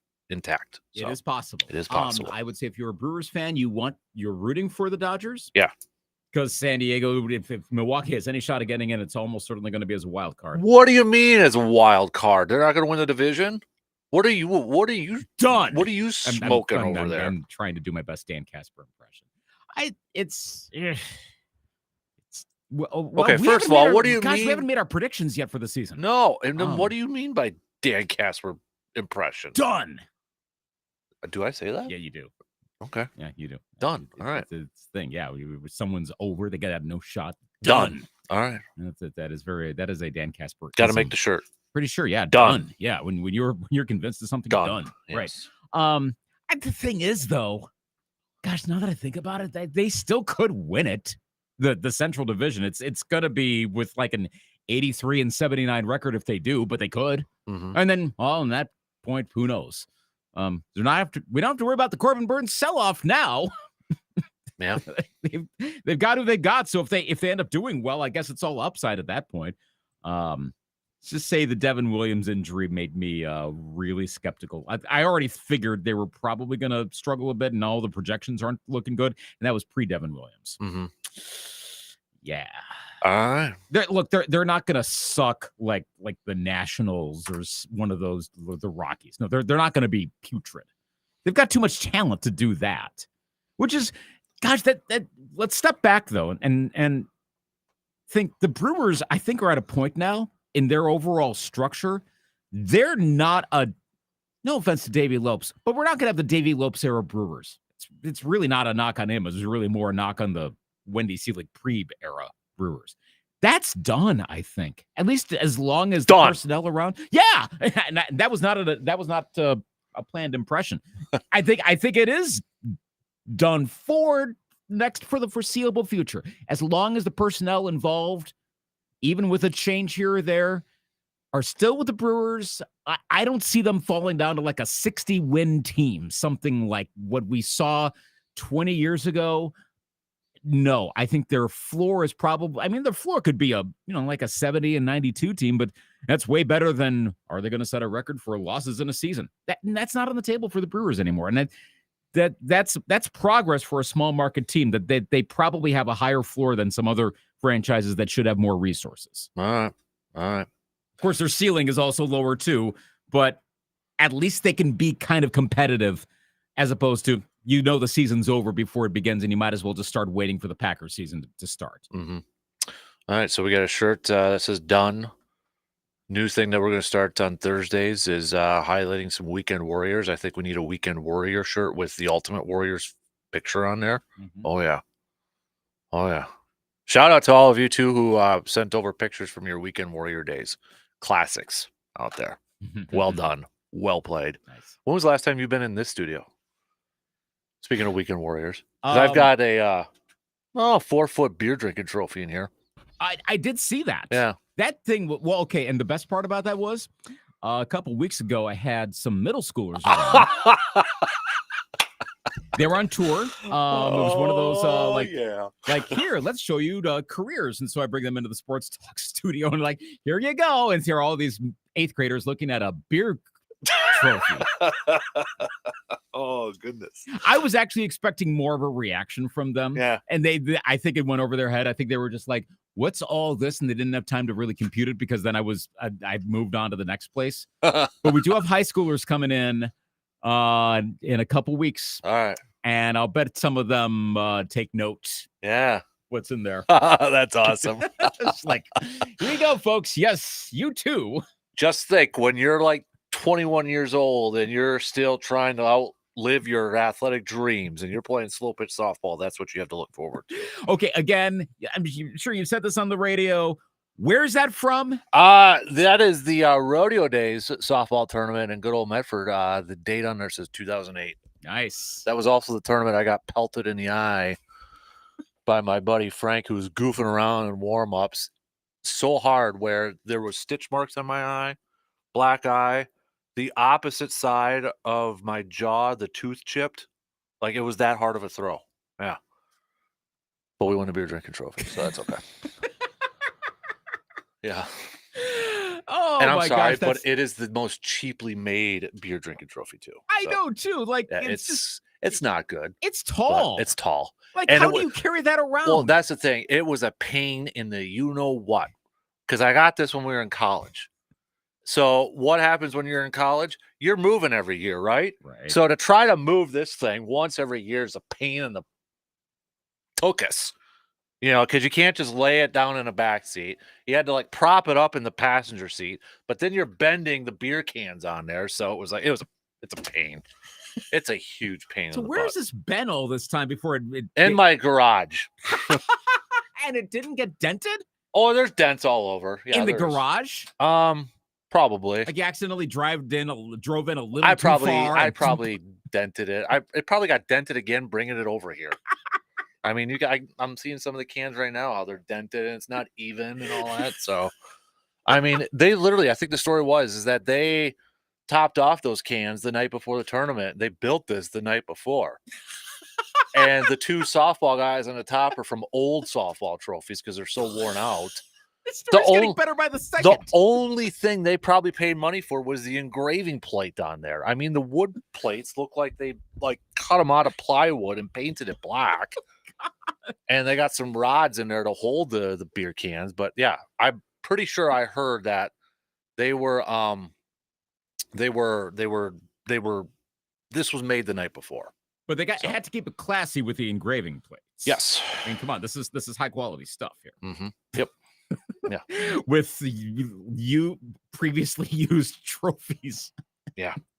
Yep. Exactly. Oh boy. And the best part is that thing I think by the time everything was accumulated, a few $100 just to get that thing. Because is that one of those where you're like, this is either so valuable it has to be protected, or wow, this is junk. Why are we keeping this? Well, at that time, I thought it was pretty darn valuable. And a buddy of mine, who was our sponsor, was playing with us, and it was down to the wire. There was a team, bunch of older guys that were just messing with my head. They were hanging around, and they'd finish off a 12er. They're like, "Oh, let's go get another one." I'm like, I want to get out of here. And then finally, my buddy just gave me an empty check and said, "We're walking away with this no matter what." And that was kind of the end of it. So okay, yeah. This we shouldn't take this too sideways here because this could go sideways. What I'm about to suggest: the piece of sports memorabilia that you, second person, you have that means a lot to you, but to other people, they're like, "Why aren't you throwing that away?" Because I could totally tell you, like, if I had like that somehow was mine, which again, me and beer drinking, okay, that's a whole nother thing. But yeah, don't have Luke on your beer drinking team at a softball tournament. You are losing very fast. Yeah. Very fast. Unless you can throw in some O'Douls or something, I'll pound like 15 of those to help you all win. But short of that, you give me like half of one and I'm asleep. But if I had that, my wife would be like, that is going to recycling, or you put it somewhere else, or whatever. For me, it's probably actually my Metrodome seat, which is in the garage. It kind of got knocked over the other day. She's like, "Why is that still there?" Like, you gotta set that thing up, bro. I know the problem is finding the brackets, which A, are surprisingly expensive, like $150. B, I can't really find one that matches the Metrodome seats. It's like the websites you find are like, can't you convert it into like your office chair? Oh wow. Take one of these old ones that we've got laying around and just mount it on the top there. It's a little trickier than that because of the way because it's like back mounted. Right. It's not, or yeah, it's tougher than you would think to do. Like at first blush, you're like, oh, dude, it's a stadium. No, the bracketing is weird, but it's like standard procedure for stadium seats because of the way they do with the concrete. But it's going to happen at some point because I'm always walking by it. But that's the point. In that she's like, really? And she's not going to make me throw it away because she knows the value of it. But still, it's that one. So what's the thing? I think a lot of us have that one thing that other people in our lives, whether it's probably our spouse or significant other, maybe our parents, maybe our kids, maybe our friends are like, dude, either frame this or put it in a storage place or get rid of it. But there's no way we would get rid of it. What is that thing? That's a good one. Because I think there's a lot of us that have that thing. I do have a picture that goes with this too. I should bring it in. Because I'm wearing these big sunglasses to hide my black eye. So I was going to say, can you frame it and mount it on that? Or I probably could. I probably could. I put it in a frame. It's me, Greg, and Frank in there. So yeah. Well, at that point, we might as well put it in the front lobby of the radio station amongst our like Marconi Awards and CMA Radio Station of the Year and the beer trophy. I'll bring in the photo with that. I'll put it on there. Everyone can be walking in like, hey, best country station in the in wax in the nation. Beer trophy. It works. It's rodeo days right next to the wax one. Appropriately enough. For crying out loud. I mean, come on now. So. Yeah, hey, there we go. There was a lot of stories from that weekend. I'm sure Wax talked about it at some point on the radio back in 2008. There was some stuff I don't know if I can say. Or Bob Bosold was talking about that event. One of our guys, Rico, we went to the rodeo, and it was right across the street. So we went to the rodeo after the games at night, and Rico tried to hop on a horse. Didn't work. Didn't work out too well. So enough said. Enough said. We'll just leave it there. Oh, it's a final. Dodgers 5, Padres 2. Okay. Thanks for playing Dodgers. Padres. You were close. Only 161 to go to a perfect season. There you go. Shall we do business of sports? Let's. It's the business of sports brought to you by Security Financial Bank. So we're going to hit up a couple. First, with the NCAA tournament starting yesterday, really kicks into gear tomorrow with all the games. Just how much money does the NCAA tournament make with this? So kind of look at the numbers from last year. You're talking about $1 billion, 1.2, 1.3 billion dollars with this thing. Now, conferences actually do get a share of this. The NCAA distributes a portion of its revenues to member conferences based on how their schools do in the men's basketball tournament. Those payments are determined by, quote, units, which are earned for each game a school plays, not including the national championship. Each of the 132 units up for grabs are worth about $2 million, according to Sportico. Conferences distribute the money, which is paid out over 6 years to their schools. So if you're kind of looking at it, this was from a website I was looking at, where they say, here's where things stand for conferences this year per Front Office Sports, based on how many teams they have in the field and the estimated amount of money they are already guaranteed. Big 12, 8 bids, $16 million. SEC, 8 bids, $16 million. Big 10, 6 bids, $12 million. But as we know, they can go up depending on if they continue to win some games over there. But we know it's a huge moneymaker. And I saw one nugget too, actually, in terms of betting. There's more actually bet on this tournament with brackets and such than it was like $15 billion, I think, is money's being thrown out there this time of year in terms of betting and all that. So, yeah. I wonder if are we ultimately going to hit a high this year with the mainstreaming of betting? Yeah. I mean, it was mainstreaming last year, but it's even more mainstreamed this year. Just how and what the ESPN's Fantasy Challenge got revamped this year. How much of a difference that makes, and how much more money ends up being bet. I mean, I'm doing one tournament pool for the filing fee of $5. That's it. It's all. And it's the same picks that I made in the here in the sports talk one. That's it. I'm not betting anymore, but I see where the temptation is to do more and more and more and more and more. Mm-hmm. And it's more open. I mean, my gosh, scrolling through Twitter, I just saw in the past hour how to bet on Caitlin Clark. Oh, yeah. I mean, even 5 years ago, like, I'd be like, all right, who's going to go to jail because of that? Now, oh, okay. I barely thought twice about it. Mm-hmm. It's standard to do that. Also, women's tournament betting, I think because of Caitlin Clark, is going to be huge this year. I mean, in some ways, that tournament excites me more than the men's tournament because I know the figures a little bit more.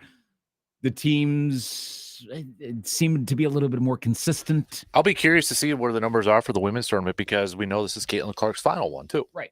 If she goes to the national championship, for example, I mean, now I don't know that we're going to have like a situation last year where the men's tournament was way down because of the participants.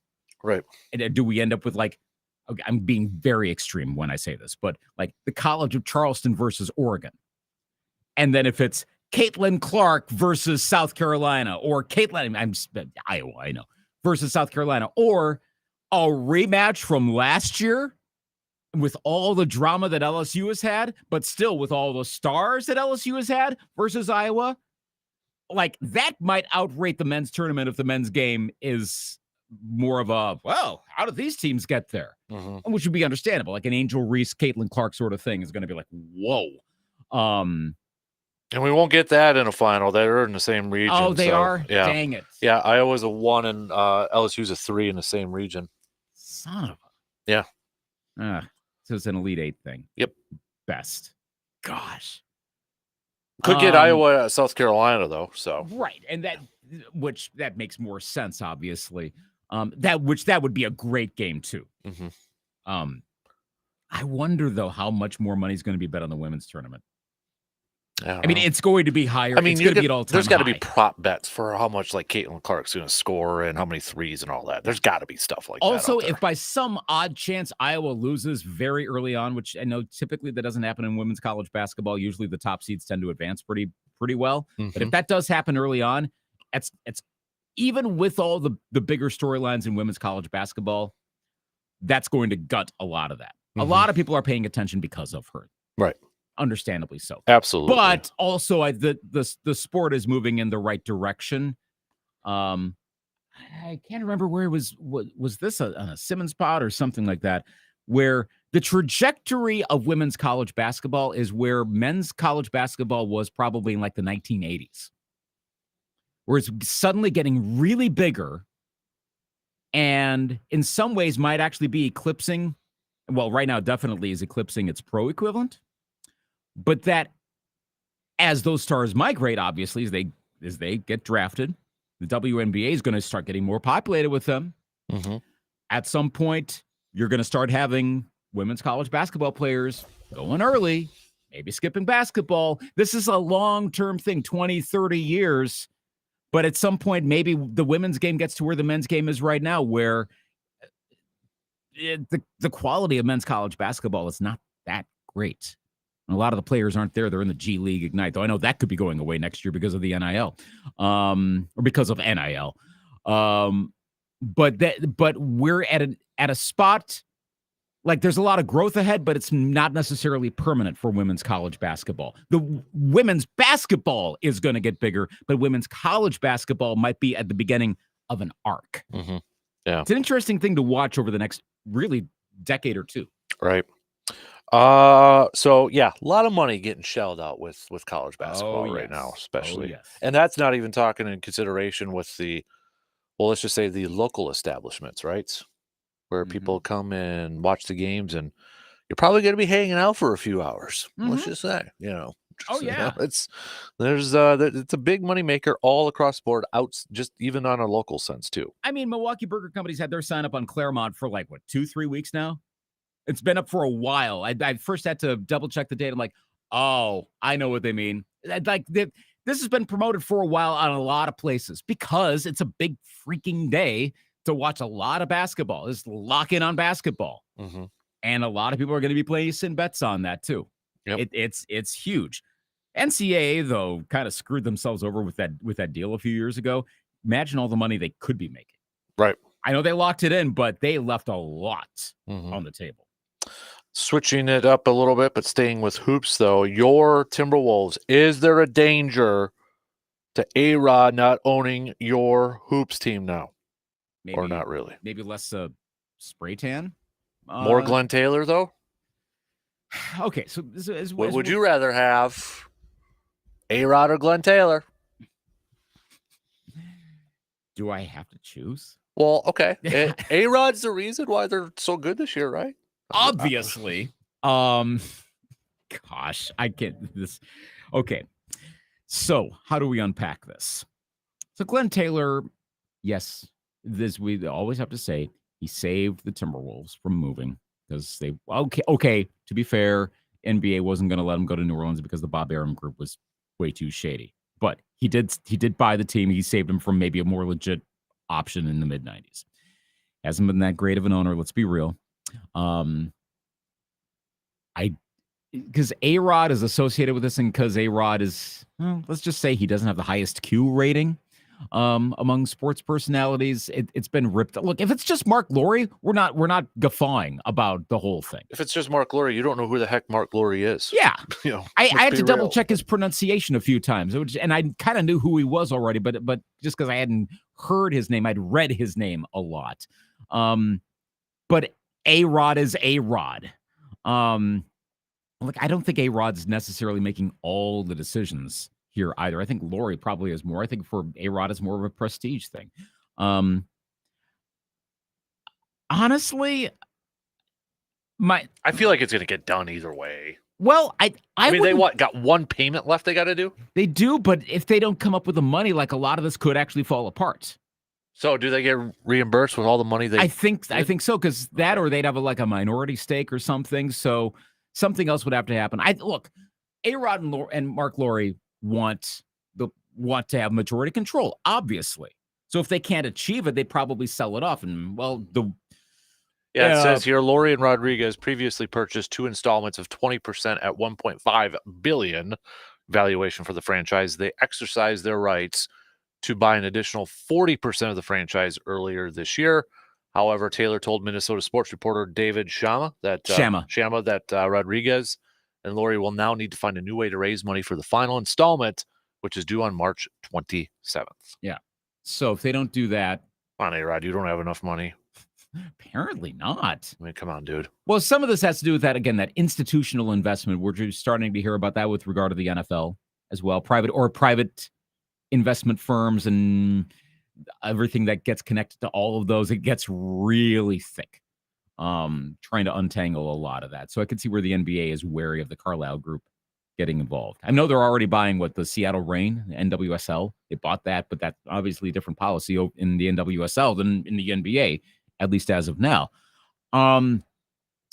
If they don't get it, they don't get the Timberwolves and the Lynx, I'm not going to be all that bummed out, honestly, because I've been constantly thinking since they came in on this that, oh gosh, they're totally going to move the team. I know the speculation has been to Seattle because of this whole A-Rod wants to get back in Seattle's good graces. So no, because the NBA is not going to allow a team to move to Seattle and wipe out the expansion fee that the rest of the owners would get from a new Seattle Supersonics. Mm-hmm. They're not moving to Vegas for the same reason, except for but there's going to be an expansion team in Vegas. They could make a decent amount of it. I don't know the specific, if they have to move, if they can't finalize the deal, is it a straight up you get your money back, or do they sell that portion off, which would be more valuable now than when they started? A team with Anthony Edwards is a far more valuable team. I know there was that an ESPN rating, or was this some organization's rating? They did all of these different factors for NBA teams. It's become an annual thing, and the Timberwolves are last in terms of location.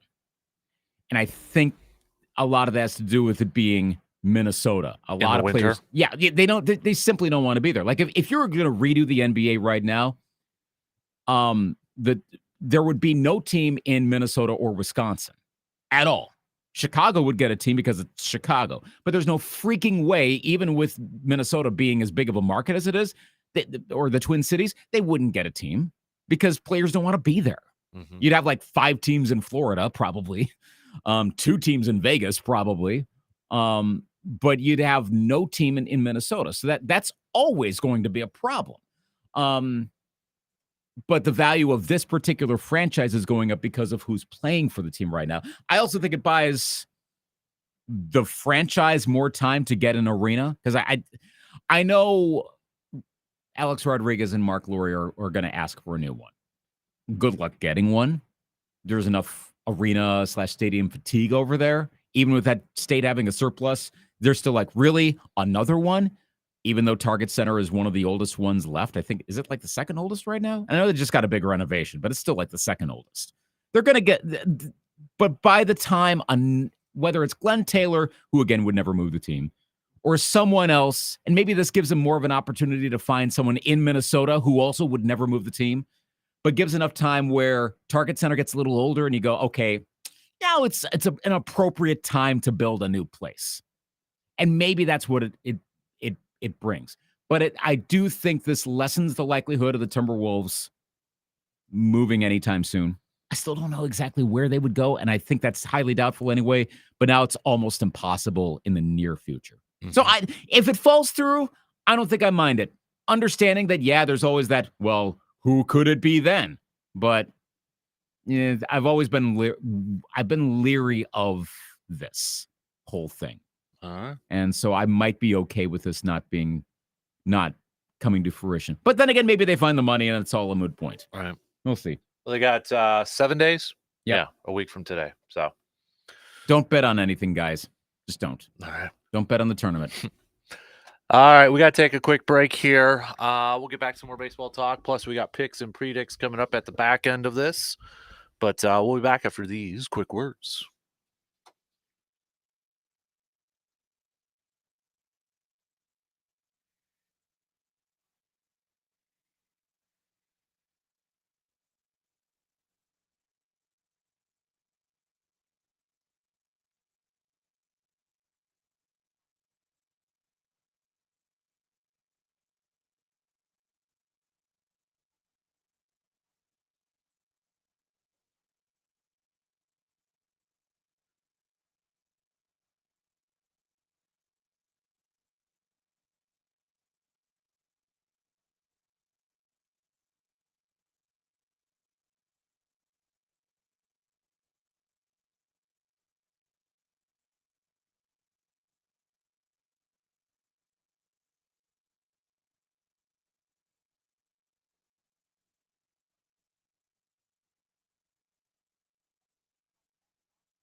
So the Brewers yesterday making it officially official without, no big surprise, but Freddie Peralta will be the opening day starter against the Mets next Thursday.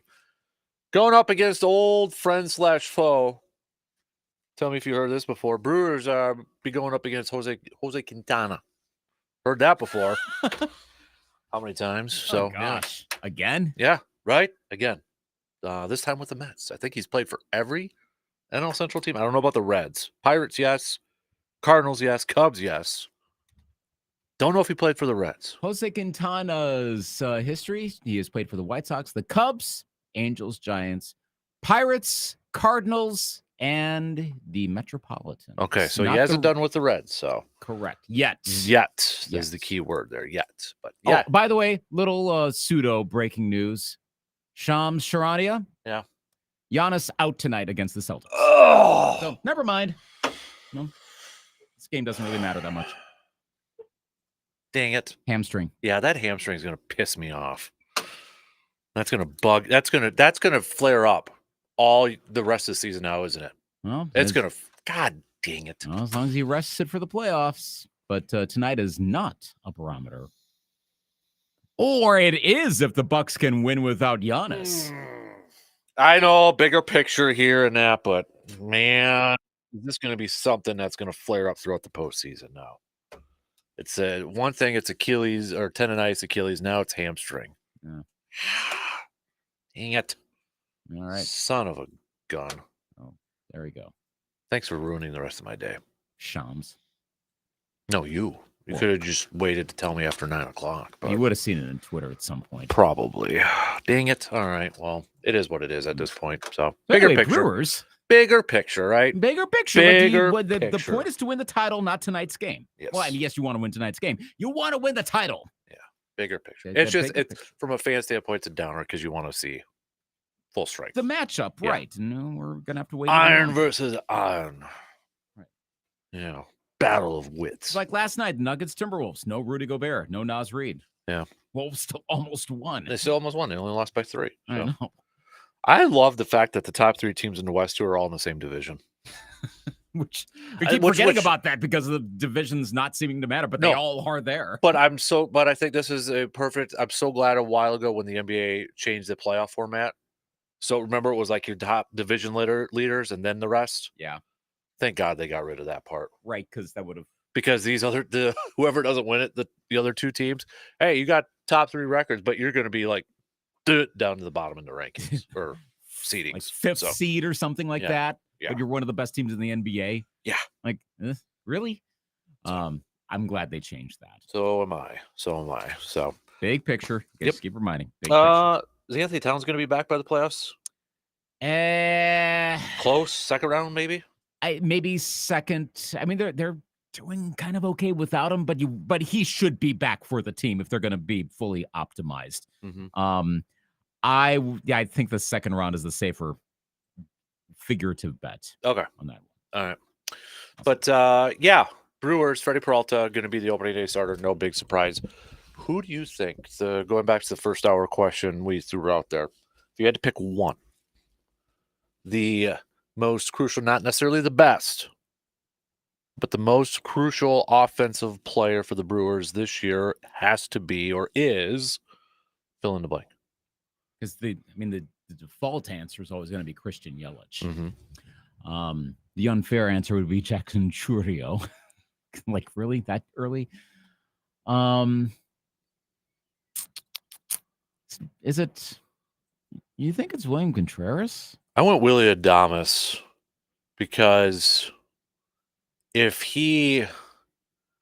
can make a case for a lot of them. You could go Contreras, you could go Yelich, you could go Rhys Hoskins for finally, Brewers maybe finally have some power at a 3-4 spot. You want to go with I kind of put Chourio, Frelick, Turang, and those guys in a group. Like if you wanted to utilize the speed and get those guys on bases and manufacture runs that way, I went with Willy Adames because if he can bounce back, and he had 24 homers last year, but if he can be more consistent at the plate, I think it kind of really solidifies the top half of your lineup a little bit more. Mm-hmm. And maybe allows you to be a little bit more flexible with your lineup. I also feel like Willie Adames is almost in that same position. I mentioned this in first hour, that Corey Hart was in like 2011, 2010, when you had Braun and you had Fielder, 3-4. Ricky Weeks was your leadoff. But then, like, Corey was either batting 2 or he was batting 5 because the Brewers didn't have a fifth hitter. Then Casey McGee had the good year. And then, Corey was a guy you could bat leadoff. He was just like, he had some pop, but he also had some speed. So he was just kind of put all over. I feel like that's Willie Adames right now. I could see that. It's also a position that we know shortstop is not a power position. That's thought to be more of a on base position because of the type of body you need to have to play shortstop is not for big sluggers, but it is more so than catcher. So I suppose now that I think about it, Adames would be more valuable as a hitter than Contreras because it's almost, hey, wow, we're getting a bonus from the catching position. Hoskins is an upgrade just because, wow, you got something at first base. Take advantage of that. Maybe I'm still thinking of the Brewers' seemingly never-ending post-Prince Fielder first base issues. Don't diss that quick Matt Gamble era now. And emphasis on quick. Yeah, because there's too many other young guys where you want to put too much pressure on them. Again, like you said, Mitchell, Churio, Frelick, all of them. There's a lot. Terang, right. At some point, one of them, maybe a couple are going to be the key guys, but not yet. So, yeah, I maybe I'm leaning more in your direction now, Adames. Understanding, again, Christian Yelich, because of his contract, should provide a lot in any given year. He should. So in the non-Yelich category, I'll say Adames. Who's under the most pressure for Wisconsin sports youngsters, Jordan Love or Jackson Churio in the next few years? Jordan Love. The Brewers have the advantage of seemingly being, again, they're not going to be decrepit, but they have the, I guess, weird advantage of having low expectations for the next few years. Whereas now the Packers are already being talked about as a Super Bowl contender for next season. That's a lot of pressure. That's good pressure to have, but it is Jordan pressure. Love likes to quote, "Pressure is a privilege." Yes, it's true. Right. They're in a good spot right now. So yes, absolutely, it is Jordan Love. I'll ask you this question, and I know you might be a little biased, but I'll ask it. I put it as a poll question the other day because your team is probably going to draft a quarterback, right? Sure seems like it. Whether they move up now that they got an extra first rounder to do so. Which situation is better for a rookie quarterback to come into? Is it Chicago now? We know it's Caleb Williams. He's got DJ Moore. He's got Keenan Allen. They got Swift at running back. Whoever Minnesota drafts, knowing he's probably going to sit because you got Sam Darnold initially, he's going to sit. But unless they trade him, which I still doubt they will, you got Justin Jefferson, you got Addison, you got TJ Hawkinson. Which situation is better for a rookie quarterback? Or which future is brighter based off potential? I'm trying to account for my bias here. I think Minnesota, because and I've only seen 1 year of Jordan Addison, but the upside of all the players there between Jefferson being, now he's on the Netflix show. Like, interesting 2 years in a row with high profile Vikings. I hope it doesn't lead to 2 years in a row of them leaving the team afterwards. But the quality of those guys, having the confidence of Kevin O'Connell, I think I would take him above Matt Eberflus. I still don't really know for sure. Eberflus hasn't had as much coaching, and O'Connell, again, it's kind of been all over the map in terms of the quality of the team. But I would take O'Connell's ability to coach up a quarterback. So I think there's more resources available. I think as an organization, I trust Minnesota more than Chicago. I don't think either is a premier organization for franchise development, like a Green Bay or a Pittsburgh. I suppose Pittsburgh's looked a little rocky of late, but one of those where they're winners year in and year out. Kansas City obviously is like, outside of Clark Hunt getting a bad rep and the team getting that bad rep in the players survey. But I think for a quarterback, you'd rather be in Minnesota than Chicago, but not demonstrably so. I saw and I don't know if you saw the Florio Pro Football Talk thing about, like, could Caleb Williams, if he doesn't want to play in Chicago, could he use his influence? And yes, he did throw in, hey, maybe he could force his way down to Minnesota. I'm Florio, yeah. Yeah, I know. Again, I love how I get this extra Vikings perspective from a major football guy because he's clearly a Vikings fan. And he admits it too. I'm like, okay, he didn't go too far in trying to wish cast Caleb Williams to the Vikings. Well, and here's the thing. I think we got to remember here too. If Caleb Williams really wanted to throw his weight around, do we not remember who his favorite team is or was just not that long ago? Caleb Williams is a Packers fan. Is Jordan Love on the hot seat? I'm just saying that maybe Caleb Williams just does not want to play in the NFC North, so he doesn't have to go up against his favorite interesting team. point. So, interesting point. Just saying.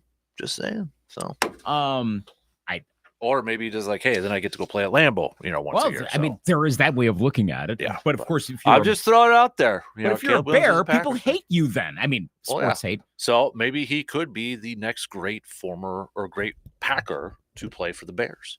Like Jay Cutler, that number 6 should be retired by Green Bay. The greatest number 6 to wear for the Packers. There's also, though, and I know that it's easy to go, ooh, could somehow the Vikings get up to number 1? Could they trade? No. I still don't really see them being put above 5. That seems to be I know Bill Barnwell said he was kind of perplexed by the trade. He thought they did it too early and set up other teams, not the Broncos, which seemed like the most obvious other one, but they don't have the capital.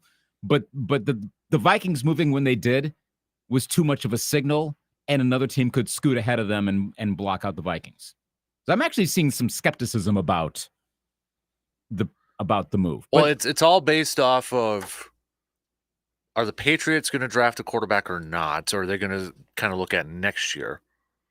Or, then you got Arizona at 4, which we know they're not getting a quarterback. So, it's there. But is there enough to trade up that high? I still see J.J. McCarthy attached to the Vikings so much. If it's not J.J. McCarthy, it's going to be someone higher than that, and some machination's going to happen that we can't foresee right now. But for Caleb Williams, there's just enough there. I'm like, I don't know. I'm not going so far as to say he's going to be a bust, but I'd kind of rather with one of the other draft picks. There's just something that seems like it's not going to go quite right for whomever drafts him. Well, at least at this point too, Bears didn't massively trade up to get him. True. Thank you, Carolina, for that. I mean, the Bears could end up in a, oh my gosh, what do we end up doing situation? But then again, that you'd have to also believe that Justin Fields is going to turn into the next big Steelers quarterback, and I'm not convinced of that either. Is it fair to say, though, based off of, let's go with the basis that Caleb Williams is going to be a really good pro. Go back to last year, how well that trade worked out for Chicago. Oh gosh, yeah.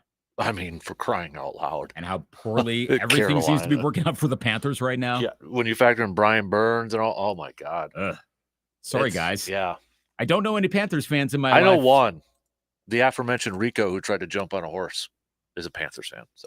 So the guy that failed jumping on a horse is the Panthers fan. Yes. Sorry, Rico. I don't know you, but I'm sorry. Yeah. That's the only Panthers fan I know. So. Yes. Wow, that's bad. Mm-hmm. Yeah, but I think he'll be good.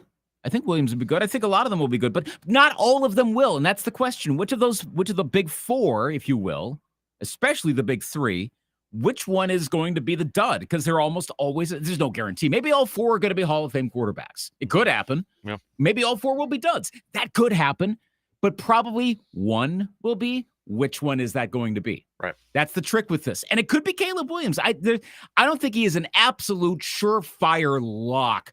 As much as everyone's been salivating, this is just enough I see with him between play and his organization with trying to do this and then I'm like, maybe it's just as well that Minnesota's not in position to get him. All right, quick break, and then we got picks and predicts coming up in just a couple minutes.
Hey, really quick reminder, we only got a couple movies left for the Spring Kids movie series at Mycon Cinemas. Mycon Cinemas partnering up with Backyard Dreams. Big thanks to them.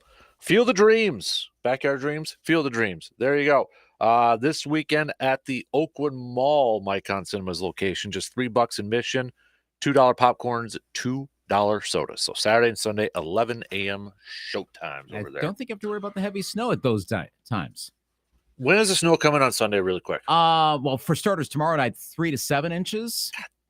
Yeah, bring it! Come on, I've been waiting all winter for this. I do know we need the moisture, right? We need that, we do need something, whether it's rain, snow.